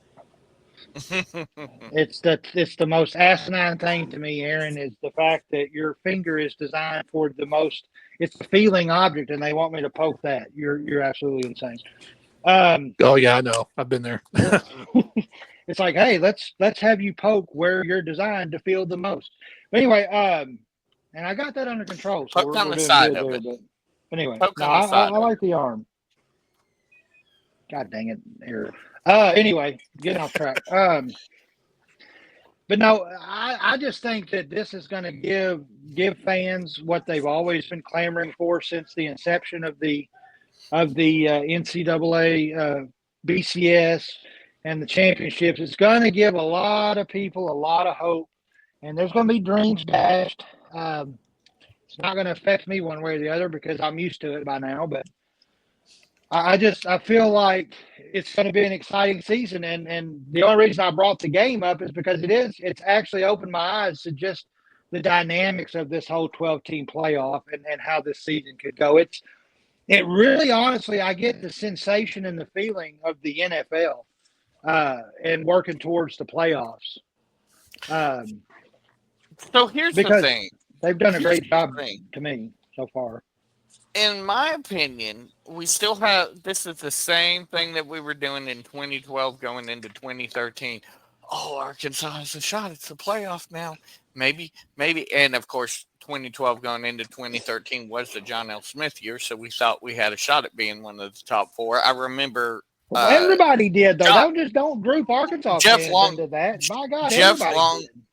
Jeff Long, we were all like, "Oh yeah, they made him the director just in case, because they respect him because they think Arkansas is going to be, we talked ourselves into a lot of bullshit." But anyway. Well, can I say something before you go any further? I've actually done some reflective thinking on the Jeff Long situation, and while he made some mistakes, I'm not going to be that guy that crucifies Jeff Long either. And I know that's not a very popular take in Arkansas, but I can't prosecute Jeff Long to the effect, because Jeff Long, let's be honest, got Bobby Petrino to come here, number one. And let's be honest, if we're looking at this outside of our fandom at Arkansas, he had no reason not to fire Bobby Petrino. He lied to the man about his involvement in the situation outside of the extramarital affair. He lied to him about why he hired Doral in the first place. Anybody knew why he really hired her, let's be honest. And you ain't lying about that neither. Let's be honest, his basketball coaching, he took a gamble which any reasonable individual in their right mind would have took a gamble on Mike Anderson. 100%. My problem isn't either of those things. My problem with Jeff Long is he let Brett Bielema stay around a season longer than he should have. Well, did he let Brett Bielema stick around longer than he should have? Because we have to think, Arkansas has this fallacy, and Aaron, I want you to comment on this one first. But Arkansas fans have this fallacy about them that we can just go get anybody that we want to. And that's not the case. I think it's way more complicated than that when it comes to hiring coaches at the University of Arkansas. Now, do we like that? No, nobody wants to be known for that. But it's a fact of life that Arkansas fans, and this, I know, Aaron, and the reason I'm saying this to you is it's not the whole situation that it's, well, we're Arkansas, we have to expect it. I'm not saying we have to expect it, but you can't go overnight to garnering the reputation that the Alabamas of the world have. You have to go in and earn that. And I think it's a lot more difficult to grab the than we think it is. All right, so Michael, first of all, Brett, actually, I agree with you for the most part. But Michael, the whole let Brett Bielema stay a year longer, I think it's crap. Brett got us to bowl games every year he was here, except his first year and his last year. We had one bad season under Brett after his first year, which was that season should have been thrown under the bus because we lost everybody off the Petrino teams. Hold up. That Belt Bowl season was full of collapses that any freaking coach would have gotten fired for. I'm just 2016, we still won 7 games. It's not like he was taking us to, the worst season ever. By the end of 2017, do I think he should have been fired by the end of that season? Yes, I do. But to say he should have been fired in 2016, I completely disagree with that. I was totally okay giving him one more year. And had we beaten Missouri, had we won at least another game in that 2017, I'm not fine keeping him then too.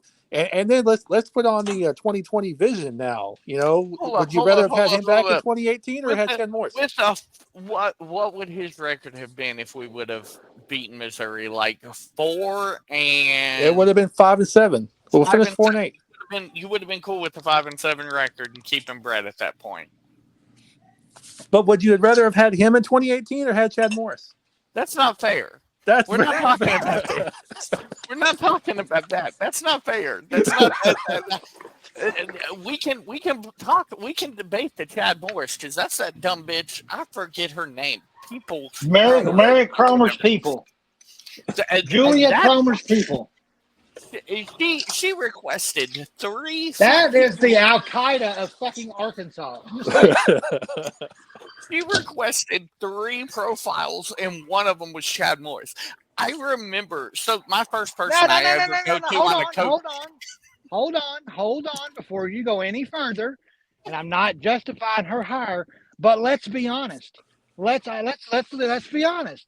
Arkansas wants to go get the next big coach. Chad Morris's record at SMU warranted that he be given a look. I mean, was he the greatest thing ever? No, but I mean, what he had accomplished at SMU was pretty outstanding. And his offenses at Clemson too when he was there. Yeah, I mean, he checked all the boxes. God damn it, quit making me defend this bastard. But he checked all the boxes. I'm just saying, that's the mentality that Arkansas fans have. He checked the boxes. That first year, let's just break this down year by year. That first year, I pissed Brad off so much. Or was it the second year that we were coming back from the Colorado State game? It was the first one because he started the kid that you hated, Ty Story, and we lost to Colorado State. I was like, the season's over, bro. We just lost to Colorado State. I had already seen the ULM thing. I knew where this was headed. I've seen this movie before, back in 2012, John L. Smith. And I remember Brad was like, what the fuck are we even playing the season then? Damn it. And sure enough, it was right. I mean, my whole thing with Chad Morris is that he came in with his left lane hammer down. He had coached Deshaun Watson, you know, and it was a breath of fresh air. We got. So I think it's honestly. I think it's because he literally. My truck is taking over, so I'll have to go in here real quick. Turn this shit off. I think while you're saying that, I'll say this. I think if we hadn't been sold the bill of goods that this was basically the second coming of Bobby Petrino, he probably would have had a lot more leeway. I mean, would he have survived longer than he did? Probably not. But for a guy who is an offensive genius, he sure couldn't figure out which quarterback to start for the life of him. Well, and then you look at the decision making, and I think it's going to be a telling stat. I think it's going to vindicate a lot of what Razorback fans like myself are feeling with KJ Jefferson, in the fact that like Nick, what was his name? Nick Starkel. Starkel. I was trying to say Farkle was a fucking game on Facebook, but no, Starkel, whatever the hell his name is, goes off and absolutely dominates his next games, you know, at a different university.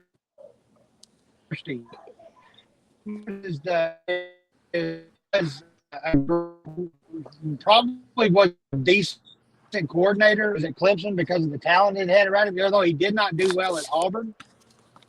But at the same time, like Chad Smith, he checked all the boxes. So you've got to be careful what you wish for as Razorback fans, because if we Pittman, do we think like seriously, where does I guess that could be the topic real quick, is where in the hell do these expectations come from some of these fan bases, or from Arkansas fan base about, okay, so we get rid of Dave.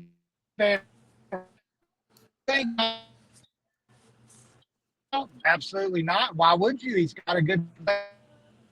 Do you really think that everybody was wanting to run Musselman off for a while? Why would you want to get rid of a guy that took you to 2 Elite Eights, a Sweet 16? And what are you going to go get? The people that wanted to run Muss off by that point probably knew what was going on behind the scenes. Like, now that we know what was going on, it was probably time for us to part ways. Well, I would say that, but then that means I would say that, but then like Aaron's a member, you're a member. I got out of Razorback Nation because it's a bunch of goddamn Karens. I'm on Hog HQ. Anyway, by the way, I know it's late in the show to be saying this, but Aaron alluded to the fact that we were the Natural State Sports Podcast. Respectfully speaking to on behalf of the show, there was a gentleman that has Natural State Sports Network. We meant no infringement or any harm upon his name. We were just looking for something that covered the fact that we do talk primarily about the Razorbacks, but that we also cover, sports and beyond. And then we didn't want to get it. He had commented a couple of times on the YouTube page, and I think Aaron can go through some of the details of the social media aspect for the show. If you're just now tuning in, or if you've been listening, or if you want to give the show a listen, it's just three average guys talking average shit, and probably none of it makes sense. That's what we do. But we changed the name to Razorback Sports and Beyond to basically get away from anything that might potentially, associate us with another show. Nothing wrong with that network. Hey, go check them out. I encourage you to check out Hog Talk, whatever you want to listen to, but still, just to clarify that for that reason, that's why you had the brand change and the name change, in my honest opinion. So that's real that's quick, why we have just letting everybody know it's the same dumb shit. It's different look. We have a YouTube channel and we have a Facebook page. And chances are, if you listen to this, you're either a family member of one of us or you're on the Facebook page. But I don't know how to change the Facebook page name. I'm going to go ahead and try to do that later. I will change the YouTube page name to Razorback Sports and Beyond. But chances are the Facebook page may just have to stay the Natural State Sports Podcast for now. Because last time I tried to change a page name, it wouldn't let me for whatever reason. So it's been a while. Maybe I can do it now. But either way, yeah, I think your name's better anyway. I was kind of continuing on what Michael started a couple of years ago. We started it, the Natural State Sports Podcast. This was before John Neighbors started his. John Neighbors from 4037 The Buzz is the one that runs the Natural State Sports podcast channel or whatever. And he started his in like 2022 or 23. Michael started this one like 2021. So we started this one first, but we took a long hiatus, and then we came back with the same name. Some guy threw a little temper tantrum on YouTube about it, and I kind of commented and said, "Look, man, like you said, bro, we weren't trying to piss anybody off, but the fact is, this show came first. We just took a break. John Neighbors is obviously a bigger name in the sports world than any of us are, but so fine, we'll let him have it because I think this name's better anyway than the one that we came up with. But still, yeah, it's going to be called the Razorback Sports and Beyond show, and I'll change the YouTube name later for sure, and I'll try to change the Facebook name too when I download this episode later. And I tell you right now, nothing against. I love John Neighbors when he was on 1037 The Buzz. I love his podcast. It's short, precise, and gets to the point. There's a lot of insight. So nothing against John at all. I love his show. But getting back to what we were talking about, though, I just want to know. Okay, so let's say Sam Pittman finishes 5-7, 6-6. Yurachek feels like the program could go a different direction. It's not a 6-6 is not a vast improvement over 4-7. Okay, so Michael, I don't want a dream list. I'm waking up tomorrow. I've got to bet my life and my money, all of my money, and the last breath of my life on who will be the next head coach at Arkansas. Give me a name that you could go out and say 100% this guy would come to Arkansas. So, and we can get back into this debate. I don't think there is such thing as a dream list any longer. Obviously, you're not going to say Nick Saban or anything, but I mean, Cal has opened up a lot of things. Bill Belichick is not walking through that door. Mike Tomlin is not walking through that door. Thank God Mike Tomlin's not walking through the door. But no, legitimately, you look at it. Obviously, the list will begin and end with the name Bobby Petrino at number one. Well, no. I disagree. 1 second. You're going to have a 1 and 1A because there's still, and Aaron, I don't think you like him either, but there are these boosters out there that every single time put these insane money packages together for freaking Gus Malzahn. I don't think Gus will see another SEC offer. Would I be surprised if they make a run for Lane again and get embarrassed? Here's the thing. Here's the scary part about it, and we can double take this because I'm going to go back at you after I give you a list. I'm going to go back at you and say I'm more scared about the fact that Hunter Yurachek is going to have another fucking hire after he would have fumbled this last one had John Tyson not stepped in, and I'll get back to you two on that. But I'll say every list begins and ends with Bobby Petrino. I think another name would potentially be Barry Odom. And the third name on my list, and you could probably get him for pretty cheap, would be Kendall Browse. Aaron, what would be your list? Okay, so Michael and Brad, both of you guys, you said your words, Brad, were dream list, which means I'm going to dream. He didn't say. He said not a dream list. He said a realistic list. Even though I think you can dream a little bigger. Okay, now. I could have sworn I heard dream list, but okay.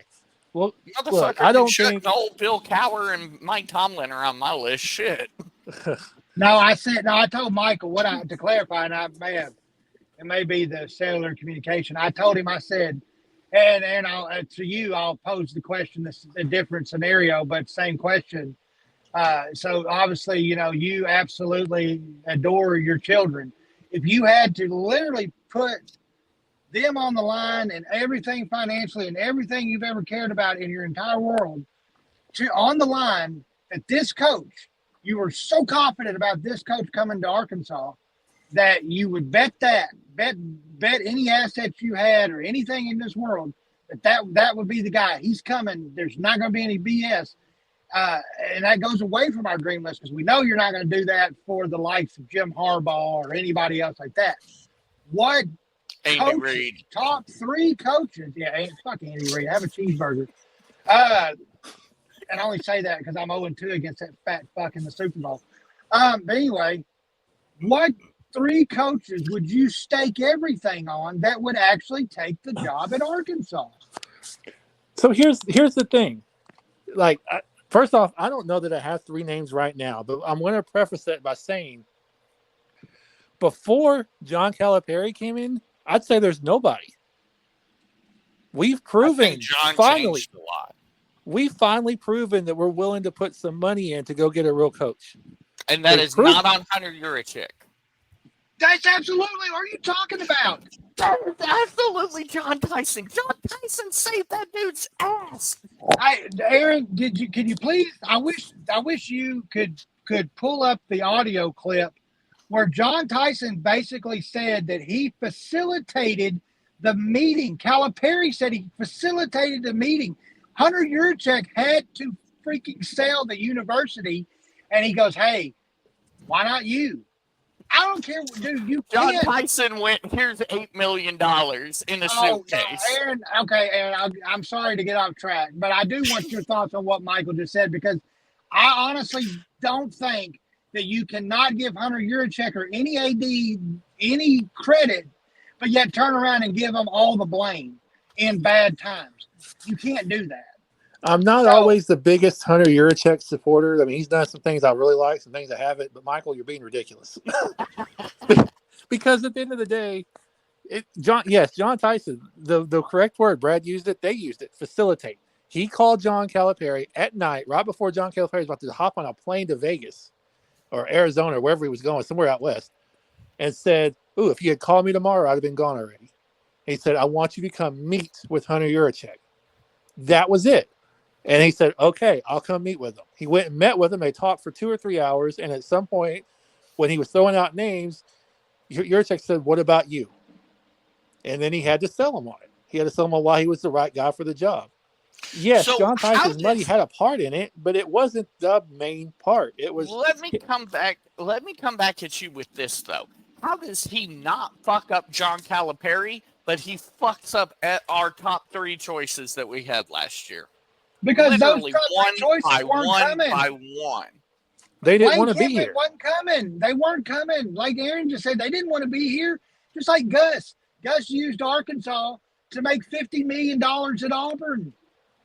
Chris Beard went walking through that door? Hell no, Chris Beard. Chris Beard, first of all, the media already had told you, if you would have paid attention, that Chris Beard had already signed his renewal contract in March. That's the thing. And Aaron, you can agree. I think you would agree with me on this, is that because it is I've got to break the story first. I've got to be the one that says the story. All of these reports float out that, Chris Beard's the next head coach. Because here's the thing. Arkansas fans are still going to listen to Trey, and I'm not saying Trey Biddy, but I'm just using his name because that's one that comes to mind. Yeah. Trey Biddy. We all love you, Trey. Acre, I love Trey Biddy. But I'm just saying, Trey Biddy's not one of those guys. Trey Biddy is reserved in dropping the information unless he has solid, concrete information because he still believes in media credibility. But there are media members out there, and there are tweeters that hear that Hunter Yurchek contacted Chris Beard, or an agent said, "Hey, dude, that's the thing about college athletics. You don't think that Dan Hurley did not entertain the Kentucky job in the media to try and absolutely see what he could get a little bit more? He had no intention of coming to Kentucky, in my honest opinion. You just won 2 national titles and you're looking for a 3-peat, something that hasn't been done in forever, if ever, besides John Wooden. So, no, man. That's the thing. The media puts these names out, and Arkansas jumps on them like they're the next. We had the opportunity to hire Chris Beard, and we didn't. We got, we ended up. Well, I say we ended up. We got Musselman, a better hire to me than Chris Beard. To be fair, Aaron. Okay, go ahead and go on with your short list of coaches, but yeah, no, I'm not gonna lie. I do have a little PTSD from previous Yurchek related coaching searches. Musselman. I don't know off the top of my head right now, guys, that I'm even looking at NFL coaches right now, just trying to come up with some that would take, maybe assistant coaches in the NFL or something. I know this is going to piss people off, but another one that I think would entertain it is Jimbo. Hell, that show just took a shit turn. Thanks, Michael.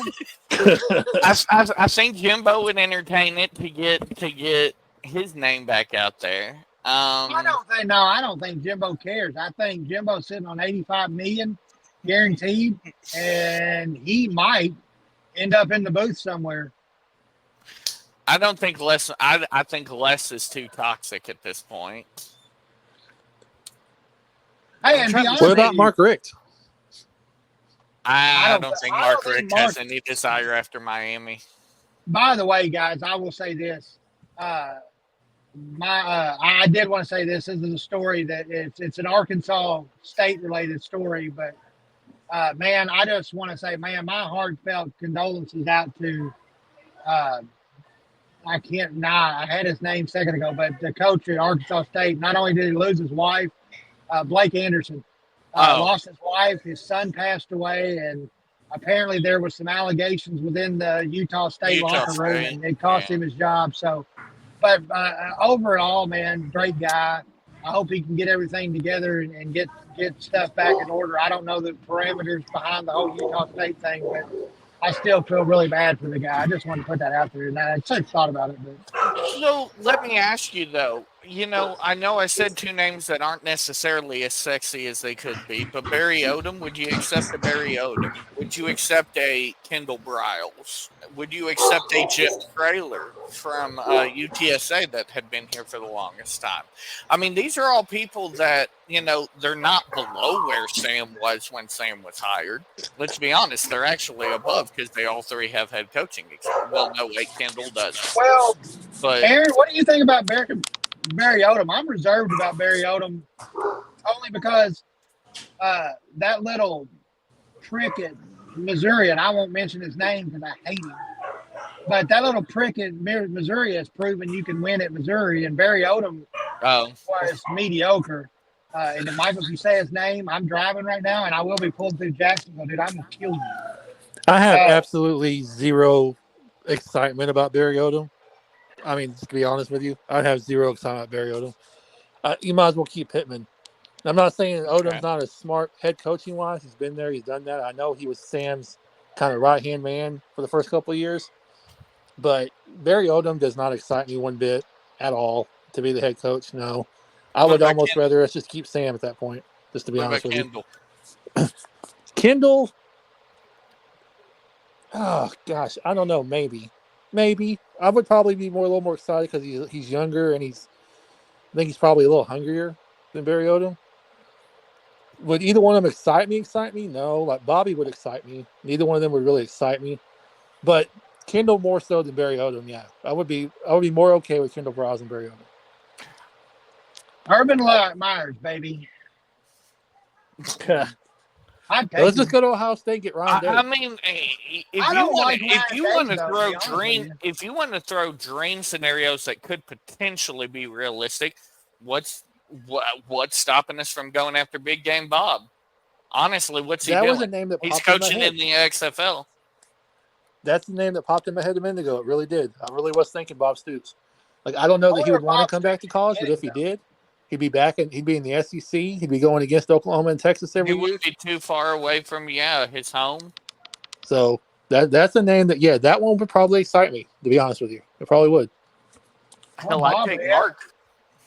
I'd take Mark. Hey, first of all, man, let's be honest. Georgia, obviously, the Kirby Smart hire turned out to be an amazing hire. But let's be honest, man. Mark Richt, in all honesty, I thought did not deserve to be terminated at the University of Georgia when he got terminated. No, I mean, the guy put together 10-win seasons like it was nothing. I mean, yeah, he faltered a little here and there, and he probably had the talent to do something. You got coach guys like David Pollock. And in college, anyway, you coach, what's his name? DJ Shockley, guys like that. But, I mean, Mark Richt at Miami wasn't so well. But then again, that was when Clemson and Florida States of the world were rolling through the ACC. And then you had Frank Beamer. Why can't we find a coach like Shane Beamer who is enthusiastic, is mildly successful, and he has a lot of potential? And I'm not saying that Sam doesn't. Sam could come out and lean on Petrino, and now that he's in year 4 or 5, could come out and absolutely blow us all away. Well, here's my thing, Brad. Not necessarily that I don't love Sam. It's not him being, and honest to God, I think that if it happens, it's going to be more of a Sam decided to retire, kind of like, not to get political, but kind of like what they just did to Joe Biden. Sam decided to retire. Well, we're going to let Sam go. Sam come out and jumble his fucking words and look like he shits his pants at a press conference and tell me he doesn't know. I mean, I'm just saying, guys. That's literally. I'm glad you brought that up because I would rather take stumbling Sleepy Joe at a press conference going, well, we should have run this, and then fall on his ass when he's trying to leave the stage, exit left, no go right. Do I go backwards? Fuck it. Do I run through the A myself? And then have Bobby Petrino, Bobby Petrino beside him say, I don't know what he said, and I'm not sure what he Yeah, like Bobby Petrino going, I'm not sure what he said, but it sounds like he, went to his second wide receiver in his fucking pants. But, no, I mean, look, the thing is Dream List would obviously be Kirby Smart or Dan Lemmings or hell. I mean, but you look at but also too, examine the programs that these guys go to and then examine the success that they have. Let's be honest. Here's a name that could easily been fired with what he's done where he went respectively. Mike Norvell, for the first 2-3 years, I think it was, would have been fired from Arkansas after that Jacksonville State. Yeah, after that Jacksonville State, he would not have made it. No, and Arkansas's had a history of that. Jack Crow was absolutely decimated job-wise during after the Citadel game. The only move on the football field that I ever respected Frank Broyles for. To be fair, Chad Morris deserved it, though. When you say we have a history, Chad deserved it after Western Kentucky. There was no way that man was surviving that weekend. Well, and I think honestly, you talk about Hunter Yurachek and his questionable decision making, but he's kept Dave Van Horn on staff. He hired Musselman.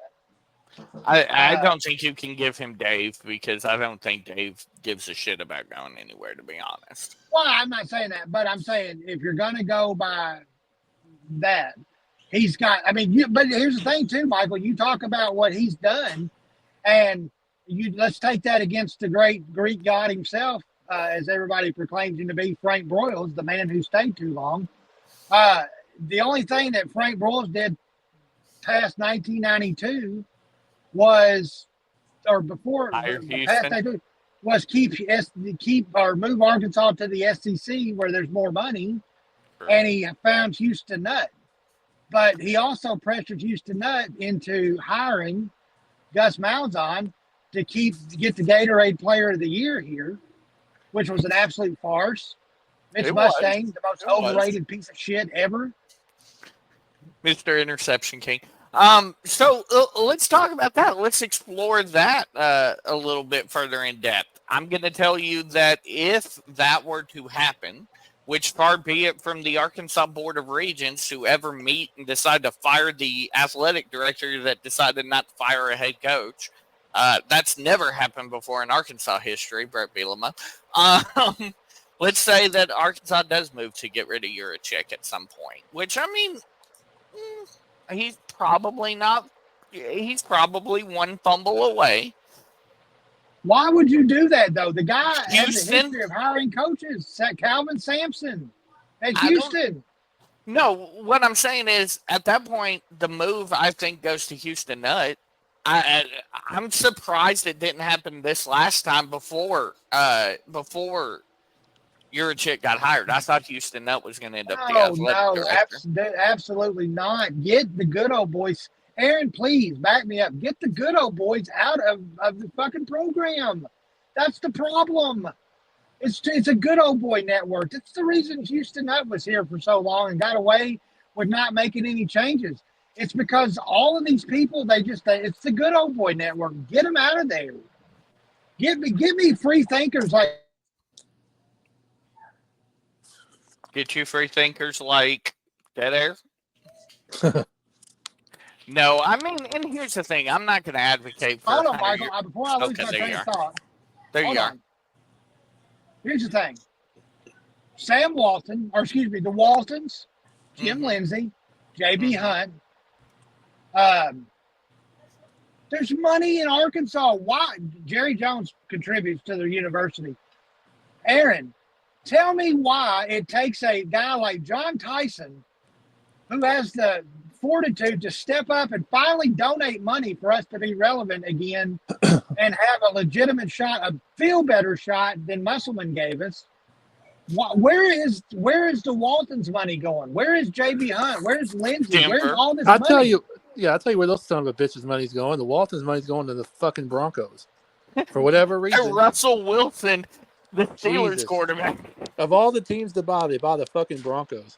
But no, I'm with you, and that's why I said earlier, I was finally somebody in the state showed some balls and went out there and put his money where his mouth was. And it took John Tyson to do it. I don't know why it took John Tyson to do it, but maybe that's enough for these other people like a Jerry Jones. Fuck you, Jerry Jones, by the way. Fuck you, fuck you, fuck you. Jerry said he's willing to give us some money if we're willing to show him some results. Which again, he might as well give it to Aaron is a Dallas Cowboy fan. That's why you just got the trifecta. FUs to Jerry Jones. I'm just give some insight to that. He might give the University of Arkansas money. He sure as fuck not giving it to any of his players, is he? That's why the best wide receiver in the NFC East is sitting in the home right now. You just paid Dak Prescott God knows how much money for God knows what reason. Yeah, fuck Dak Prescott too. Did that just happen today? Because I didn't hear about that. Dak got a new contract. What was it, last year? No, he's under his last year of his contract right now. That's why the big deal is he's not. Get off me, dog. The Cowboys aren't paying him until the season's over, and that's what the big media hype of the Cowboys is right now. Because oh my God, they're not going to pay Dak. He's going to He's going to be the only quarterback in the NFL in the last year of his contract. I just heard that earlier today. I thought the only quarterback playing on the last year of his contract. Anyway, God knows what reason they even want to consider fucking negotiating with his ass because he's worthless. Just saying. And But I Kenny would, Pickett looked good. we'll go back to that in a minute. Go ahead. But anyway, yeah, I don't know why it took him so long. I don't know why it had to be John Tyson. I'm glad it was. I mean, it worked out for us. We got Calipari. Now maybe somebody will grow some balls around the state because I get so tired of hearing there's no money in the state because that's bullshit. So let's go use some of that damn money and go get us. If Pittman doesn't work out, and I'm still under the mindset of I hope Pittman goes 9-3 and stays here. But if he doesn't, I mean, I think we all do. But if he doesn't, then it's time to go open up the fucking checkbook, JB Hunt or Walton. Stop giving money to Russell Wilson for a year and give it to the University of Arkansas. Since you're like 20 miles up the road is your fucking headquarters. So let's I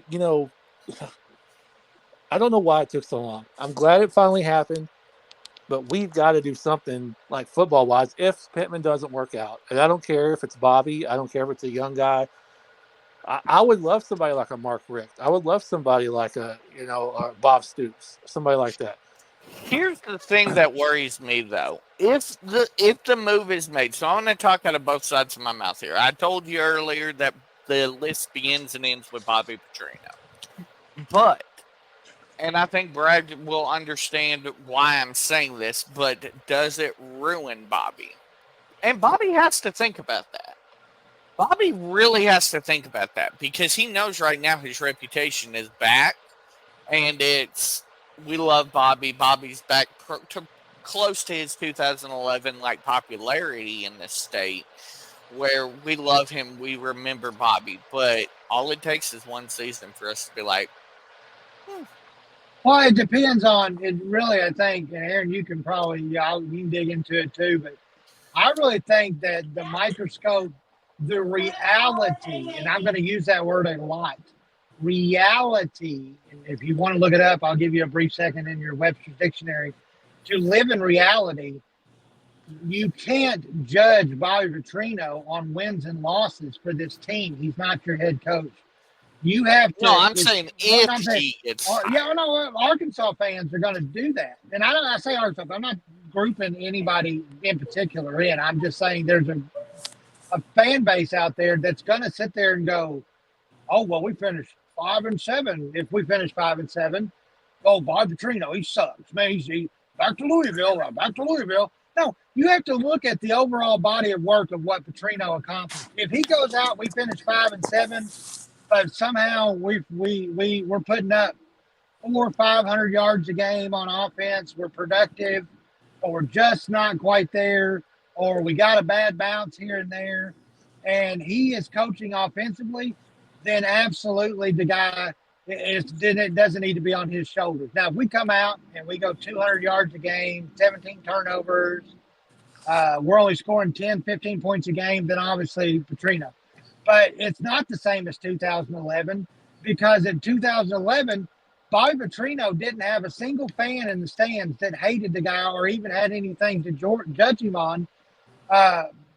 Outside of some of his attitude and tactics and speech that he gave, there was no moral compass that he was having to be guided by as to where now the dynamic is so changed that it's almost like I kind of liken it to the political stage where, yes, at the time, Joe Biden, we'll go with Democrat nominee Kamala Harris, presumptive. Record sucks, but she's likable. She's an African-American woman. And there's a fan base now in that, just like with Petrino, that likes him. And then there's some that there's his past though. He screwed Arkansas over. We were going, and then he just left us with nothing. And so I think that he has to be successful to do it. But I also think he needs to be judged on his job performance and his potential upgrade on the merit of his coaching and not the overall team perspective. Because at the end of the day, there's going to be 13 other players that make or break Petrino's overall record as the offensive coordinator. And I say that because you have a kicker and a punter that can also make mistakes. So I've got a name for you that I don't think is actually out after last season. I don't think is out of the realm of possibility. I think he's on the edge of dream, but I don't think it's outside of the edge of possibility if we can convince Cal and put enough money in front of Cal for him to, as you guys say, sit in front and talk with Juracek. What about Dabo? Does Dabo listen and entertain? He's pretty pissed at the Clemson fan base. How much money, Aaron? How much money do you think it would take to get a coach on the level of Dabo Swinney? Gosh, I don't know. I don't know how much he's making right now at Clemson, but let's just look. Hold up. You would have to pay him a lucrative amount of money. I would think. I mean, even though he's kind of faltered right now on a 10-year, $115 million deal. So average annual salary is $11.5 million. I was thinking 12. I would be willing to pay 12 for Dabo. Would you though? I mean, you're throwing $12 million at a guy who's had a lot of success. Don't get me wrong, but then again, since the NIL and since transfer portal's open, I just got to remind you, Dabo Swinney's not the big threat that he used to be. Yeah, Clemson ain't been what they used to be the last couple of years. I mean, they're still good, but they're not, they're 8 or 9 win good, not, 11, 12 win good anymore. I mean, would I be mad at it? No, I wouldn't be mad at it, but I don't. First of all, I don't think he would leave Clemson, and if he did, I think he'd be one of those people who wants to leave for an even bigger program in Arkansas. Well, I think the dynamic has changed. I think coaching dynamics have changed. I think when you mentioned the Sabans, the Dabo Sweeneys of the world, I think you're living off of their pre-NIL transfer portal days when they could sit back and get the Deshaun Watsons of the world, the high-powered Trevor Lawrences of the world and things of that nature. And there was nobody else that could compete with them because of their tradition that they've established through their breaks and taking advantage of it. Nowadays, I think, honestly, you can go get you a mid-tier, top-tier, mid-tier coach who's young, enthusiastic, who's got a history of being able to kind of plug and play. Musselman was a prime example in basketball. You could build a team out of the transfer portal these days that can compete. Like Calipari said, why in the hell am I going to go get – now, football's obviously different. And, interesting fact, there's talk on the table of adding an additional 20 scholarships to the college football programs in the next year or so. So that's going to change the dynamic also. But, 85 scholarship athletes, you got to have some freshmen that you can bring in. But at the same time, the Alabamans, or if you think about what Alabama used to do, they would go out and they would get a Taylon Green as a freshman. He might not see the field till he was a junior or a senior, and he was okay with it because he had to at least serve, 3 years at that respective school before he could get an NFL look, and he couldn't play right away, and he'd burn a year of eligibility or whatever. But now with the transfer portal being in place, you can't sit on a freshman quarterback. I'm honestly shocked that Arch Manning is still at Texas. I really am truly honestly shocked. So I'm going to throw 2 more names at you while we're just sitting here throwing names around the and the first one I think is very achievable just looking at his salary. The second one I think he would have to be fired first. So we'll go with that one first. At $9.5 million a year, if Ryan Day drops another one to Michigan, are we willing to pay him that to get him to come to Fayetteville? I'm not. I don't like Ryan Day. I think he's overrated. Well, I'll go opposite. I am. I think he's a good coach. I think he's a very good coach. I think, unfortunately, he's at a place right now where your whole season is defined by Michigan. And if he loses 3 in a row, I don't think he's going to have a job. He can go. He's won 11-0, 11-0, 10-1 the last 3 years before Michigan, and got to the playoffs. It should have beat Georgia 2 years ago if the field goal kicker doesn't miss a 40-yard field goal at the end. They beat Georgia in that classic shootout. Georgia don't get the back-to-back national titles, so I think he's a very good coach. I don't know. My biggest fear would be the whole Big Ten SEC thing again because we went through that with Bielema. Right.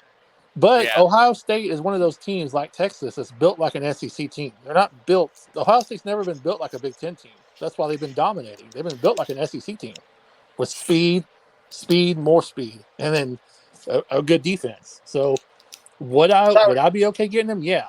Do I think So he the would come here? No, I really don't. And I honestly don't think they're going to lose to Michigan this year. I don't think he's going to get fired. I think I don't think he'll be so around. either. They got him counter at home. actor- Michigan the lost counter everybody. actor- I think Ohio State wins it this year. So Yeah. Well, to counteract your Ryan Day talk, you say that he's had to face Michigan. That's fine. I understand that. They had one of the greatest college coaches of all time, in my honest opinion. I say that because look what he did at Stanford. Then he goes and he You're not wrong. damn near wins the Super Bowl in the 49ers. Then he goes to Michigan, wins a national championship. But anyway, so you say all that, but then what you don't mention is that he did have problems with Jim Harbaugh. He did have problems with Michigan.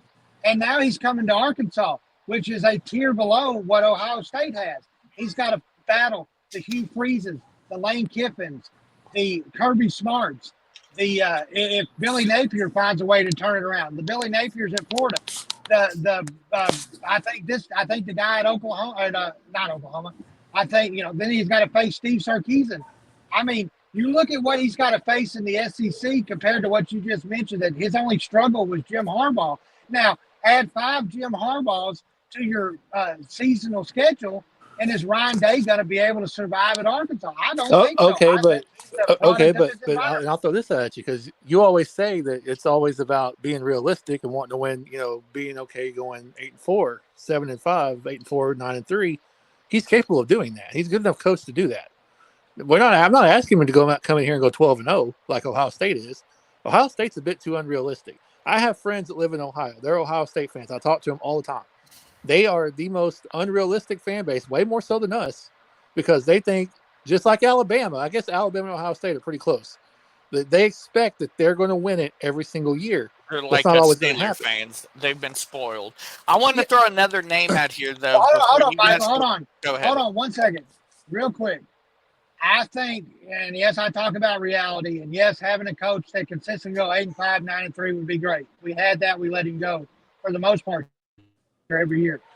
But what I'm saying is if you're going to spend 12-0 money, then you have to give this fan base a 12-0, team. So if you're willing to spend $12 million, $11 million a year for a coach, your expectations have to raise, because at that point you could go find another coach for $6, $7 million a year that would go 8-4, 9-3. I want to put this into with that. I want to put this into perspective. Right now, Sam Pittman this year is scheduled to make $6.35 million. Now I'm going to give you another one that I think would. He's not sexy. He's not a sexy hire. He's not a Bobby Petrino. Oh my God, we're gonna freaking just die over him hire. Kyle Whittingham from Utah. He is currently making $4.7 million. I believe we could offer him Sam Pittman money and he would come. Don't like him. Why? I don't like him. The guy, I don't like him. I don't think he was. I don't think he was very successful at Notre Dame. He hasn't really been the type.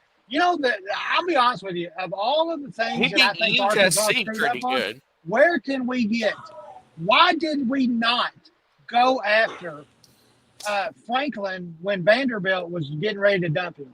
Where was Franklin? Why didn't we not go snatch a James Franklin? That's the type of coach we've got to find. We've got to do our due diligence and look. And I was on Franklin's bandwagon for what he was able to do at Vanderbilt. By God, if you can put wins on the board at Vanderbilt, which only gives a shit if you have a 4.0 grade point average or not, please. To be fair, he's only making $2 million more than Sam. Well, there you go. Tell his ass, hey, look, we beat your ass in the bowl game. Now we're going to pay your ass to come back here and beat everybody else's ass. And Penn State is not probably Penn State. I'm not saying they're ready to fire him, but Penn State would probably not try. Aaron, be honest with me. What James Franklin did at Sandusky University is absolutely incredible. I can't believe anybody would ever want to coach there again. Like, I really thought, honest to God, I thought for a while that whole program might go under. The whole football program might go under because of what happened. That's how bad it was. Literally did the greatest job ever of any coach. I mean, they went from being the Pat Patterson of fucking college football to being absolutely amazing. I would be very happy with Patterson. Damn you! I would be very happy with Franklin. I think I'd be happy with Kyle Whittingham. Obviously, I think Ryan Day is going to beat Michigan, so that automatically takes it out. I think we've probably gone through everybody I'd want, though. I mean, unless are you going to pay the kind of buyout money we would need to go get a Mark Stoops from Kentucky or a Shane Beamer from South Carolina and try to steal someone? I think we're done with the obsession over Gus. I think we're done with the obsession over Lane Kiffin. Speaking of, just landscaping, on another random thought that just came through my mind. You were talking about coaches. I really, man, I tell you, it's going to be a kind of a sad season for me, given the fact that, and I'm not a Mississippi State fan, but it's going to be really weird. I know we got one game in the bowl game, but it's going to be really totally different to look on that Mississippi State sideline and not see the Pirate there, Mike Leach. They're going to be different seeing Alabama. It's going to be different not seeing Alabama with Saban. But, again, the Mississippi State thing, man, I feel – and that's another thing. To think about this, like, of all the probabilities, we could be going into the year with our first-year head coach because, let's be honest, Mike Leach was a viable candidate for the job over Sam Pittman at one point in time. Oh, yeah.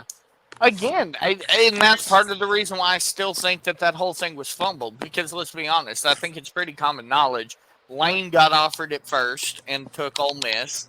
Then Michael Leach got offered it and turned it down to go to Mississippi State, and we landed on Sam. And I think that's what hurt. I don't know what it is about Yurachek, because he seems like a nice enough guy, but maybe he just can't close. I wanted Mike Leach so bad. I was like heartbroken when he signed Mississippi State. That's who I wanted. I didn't want Lane Kiffin. Mike Leach with Bobby Petrino as the coordinator. Bless. I didn't want Lane Kiffin. I didn't want Sam Pittman. I don't know. Honest to God, let's be honest here. Who of us wanted Sam Pittman when it first happened? Like, it turned out to be okay. But Mr. Hicks is the one I always allowed to talk me into things when the hire is made, and I'm disappointed. He talked me into Brett Bielema. He talked me into Chad Morris. I never talked you into Chad Morris. You were like, motherfucker, it's left Lane hammered down. We're going to kick some ass. Well, first of all, any reasonable college football fan, if you go to the Pony Express University and you go from 4-8 to 8-4, and you have the resume, like I said, Aaron, am I wrong in thinking that the enthusiasm for no games played Chad Morris at Arkansas? He checked every single box you could have ever imagined. He won the press conference, to be fair. He won the press conference. Go back. Aaron, please, for the love of God, detail the positives for pre-game, not post-games, pre-games, Chad Smith. Chad Morris. The guy was a heralded offensive coordinator at Clemson with Deshaun Watson, so you thought he could do that. He went in and he turned SMU around and made them viable. I mean, what was there not to like about Chad Morris? He got the defensive coordinator. What was his fucking Chavis? Yeah, he got the terrorist hired. So look, I'm with you, Brad. Like, I wasn't like overly excited, but I was like, okay, I could see maybe this will work. He, like Michael said, he won the press conference. So, by the time the press conference was over, he had me going. So that's why when Pittman had that great opening press conference, I was still like, wait a minute, I don't care anymore. I don't give a shit about the press conference. Tears in his eyes, like Pittman really does. For all of this, that's why I think if it were to happen, I really think that it's going to be a. We love you, Sam, and thank you so much for stepping aside for the solidarity of the Razorback football Are you nation saying he's and going to give America a as a whole. half-ass horseshit speech like Biden did in the Oval Office? I think he might. Oh my God, I quit. I think we're gonna tell. I think we're gonna take Sam out to the lake. We're gonna tell him, "You see the chickens over there, Sam? Look on the horizon, Sam." Is he dying, Michael? Good Lord! Look out! Shit. Look out behind the horizon. Hunter, can you Well, tell me about guys, the I've got chickens about- again? I got about 17 more minutes that I can do this. So if we've got anything else we want to, and that's the thing about this show, ladies and gentlemen. If you've made it this far, God bless you. Right. If you've If made you it this can follow far, this show. this is the definitely we need a big pharma sponsorship, because you need like Zoloft or some shit to digest this show, Prozac or something, because this is going to bounce around. But we all established a structure of what we wanted to talk about, and then it went Chad Morris and fell off the road. We're in the left lane. Please take your foot off the hammer, because we have a flat tire at this point. But still, I think we want to run through some brief NFL stuff before we have to jump off. That'd be great. I think the only thing we have left was the NFL prediction. Oh, we could talk about A-Cup for a minute. We were talking about the big recruiting news out of the University of Arkansas, that they landed the number 1 point guard and the number 4 overall recruit in the 6'5", 6'6" Darius A-Cup. 6'2", 175 from Detroit, Michigan. He plays for ING Academy in Florida. Number 4 recruit overall, number 1 point guard in the country for next year. And he has said, he wants to come play for Calipari. So, yeah, it's a huge deal, a huge get. And they were they were streaming it live on YouTube, the whole press conference and stuff, where he had these 3 schools in front of him, and he kind of faked out one, I think, and then he reached over and picked up the Arkansas hat. He and his family had the Arkansas shirts on underneath their jackets. It was really cool. And probably the biggest get so far, from what I've been hearing, the biggest get so far for next year's class for sure is Darius. And it's a domino recruit. It's a domino recruit, because you get that guy, you get the number 4 overall recruit, the number 1 point guard. Obviously now more top tier guys are going to be like, whoa, hold on, because it was literally like between us and Kansas, and the fact that we were able to outdo Kansas, who's a perennial favorite to win the national title every year for the most part. That is substantially huge. That's like Nick Smith when he signed at the University of Arkansas. It led to basically Arkansas doesn't have Anthony Black without Nick Smith. So that in itself, you're getting a great player with great upside, a huge assist maker, good scorer, good rebounding, great defense. But you're also looking at, okay, I got this guy now. Who else is where are the dominoes going to fall now that the big 5-5 has been put on the table? You know what I'm saying? It's like, it's a huge recruit and get for Coach Cal. Just like I thought this year when he was able to get Boogie and all those guys to commit, I think it opens the eyes of some recruits, because I know how we view Arkansas, but let's be honest, outside of this, what's Darius Akers? Oh, Arkansas. Yeah. Well, 20 and that's the thing. 20 and 12. Yeah. So there's a couple things that I'm reserving my excitement for. Number one, is it going to be a better situation than what happened with Nick Smith? Because let's be honest, we were all just fucking amped about Nick Smith, and then unfortunately, through no fault of Nick Smith, the shit happened that happened. I'm reserving that, and then also, it rubs me. I know it's college basketball in today, but you didn't say anything about wanting to come play for Arkansas. You said you wanted to come play for Coach Cal. Well, what's wrong with that? What the thing is I realize that's why you hired Coach Cal, but at the same time, like, He's not from here, though. Kids He that has are no. excited to come play with the Razorback on their fucking helmet or He's from on Detroit, their bro. chest. Yeah, he's from 8 Detroit. Mile. He's from 8 I don't know if he's from 8 Mile, but that's all thing I know about Detroit. And the shitty water in Flint. But it's only 2 things I know. I'm sorry. Oh, and the fact that we whipped your ass You just lost in the Trump, NFC Michigan. playoffs. Kiss my ass. You just lost Trump, Michigan, Brad. I don't care. I don't care. You know what? It's going to be huge. It's going to be epic when we whip your ass again in the NFC playoffs and we go to another Super Bowl. Fuck you, Michigan. Oh, Fuck poor you, Detroit. Why don't you cry some more, you little pansy? Sorry. Well, that took a turn. Well, no, look, Aaron knows. Aaron plays in the NFC. Aaron's team, for the most part, is relevant. And bro, hold up.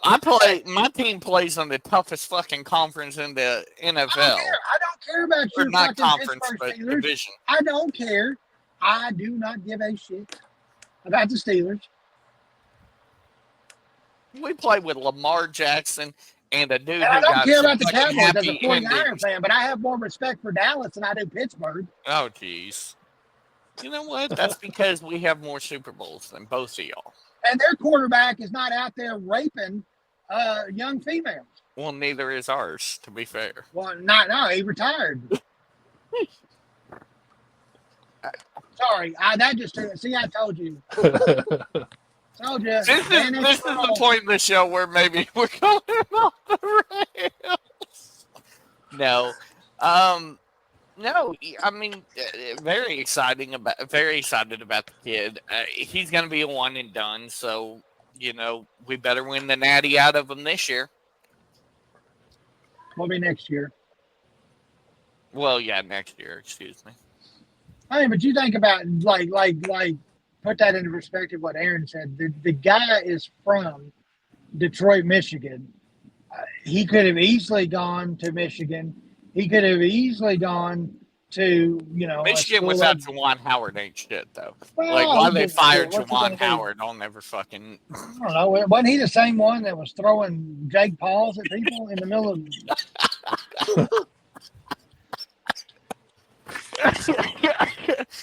Oh shit! By the way, relevancy. See, we're some fucking degenerates because I don't give a shit. If you bring my program to relevancy, you can throw as many Jake Pauls and Bobby Petrino fucking tell him to fucking go fuck himself across the fucking field. Look, that was when I fell in love with him when he flipped off and called Les Miles a motherfucker. I would have performed Bill Clinton's on that guy. I love that guy. I'm just saying, dude. I would have denied every fucking bit of it, but I would have done it. I love that attitude, you grass-eating dumb piece of shit. No, sorry. Anyway, by the way, the most underwhelming, overhyped fight of all times, and if I hear another person try to argue with me that Jake Paul is relevant to boxing, I'm absolutely going to destroy them because he's not relevant to the sport of boxing. He's a money. He's done. He's Floyd Mayweather. He filled that vacuum made by Floyd Mayweather. No, he's not Floyd Mayweather. No, sir. And I hate Floyd Mayweather with a passion. But you know what? At least Floyd Mayweather went in there with guys like Canelo Alvarez, went in there with legit fighters. Did he bore me to death? Did he get his ass beat by Maidana the first fight? Absolutely. But he went in there with legit boxers. Jake Paul gets in there with one. Yeah, well, I know. And he lost, he should have been like 13-1. I can't remember the Hispanic fighter that he lost to, or that he won, but he lost to, actually. One Manuel Marquez, wasn't it?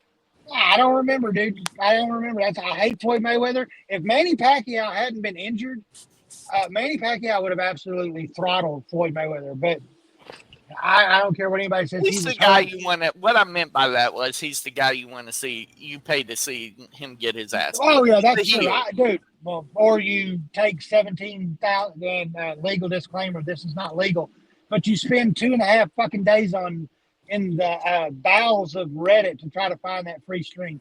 Anyway, be honest, that's the whole reason why we want to see Tyson fight at this point because we think Tyson put his fist through his face. I love Tyson, dude. I can't say that. I love Mike Tyson. I absolutely love Mike Tyson.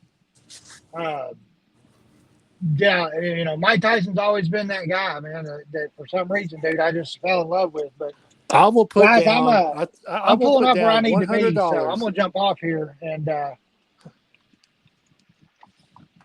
I've got to get inside. Yeah, I got to get to mowing my yard here for too long too. Well, I mean, Aaron, you go ahead and finish what you were bringing up. I'm just going to jump off here. I appreciate y'all letting me in today, guys, and I will definitely love to do this again. Maybe before the election, if we can ever get Michael Carnahan to have some availability. Yeah. Every Sunday evening. Well, we'll hit the chat room, guys. For anybody listening, I appreciate you for listening. That you put up with me, and guys, I will be back in the chat room shortly to holler back at you, and we'll appreciate this rebirth, I guess. But anyway, I'm out. Aaron, have a good day. Michael, I hope you cut your leg off with the lawnmower. Right. See you, Brad. Yeah, no, I think it's a good time to call. We've been going for like 2 hours and 40 minutes. So, yeah. But anyway, this was a great episode, and we'll try to get back again as soon as we can. I'm free next Sunday, but I don't know if you guys are. If you are, we'll do it again next Sunday. If not, we won't. But I will be. So, anyway, for anybody that's out there listening and watching, like Brad said, bless you for sticking around for 2 hours and 40 minutes. But talk to you guys later. Have a great day. Bye.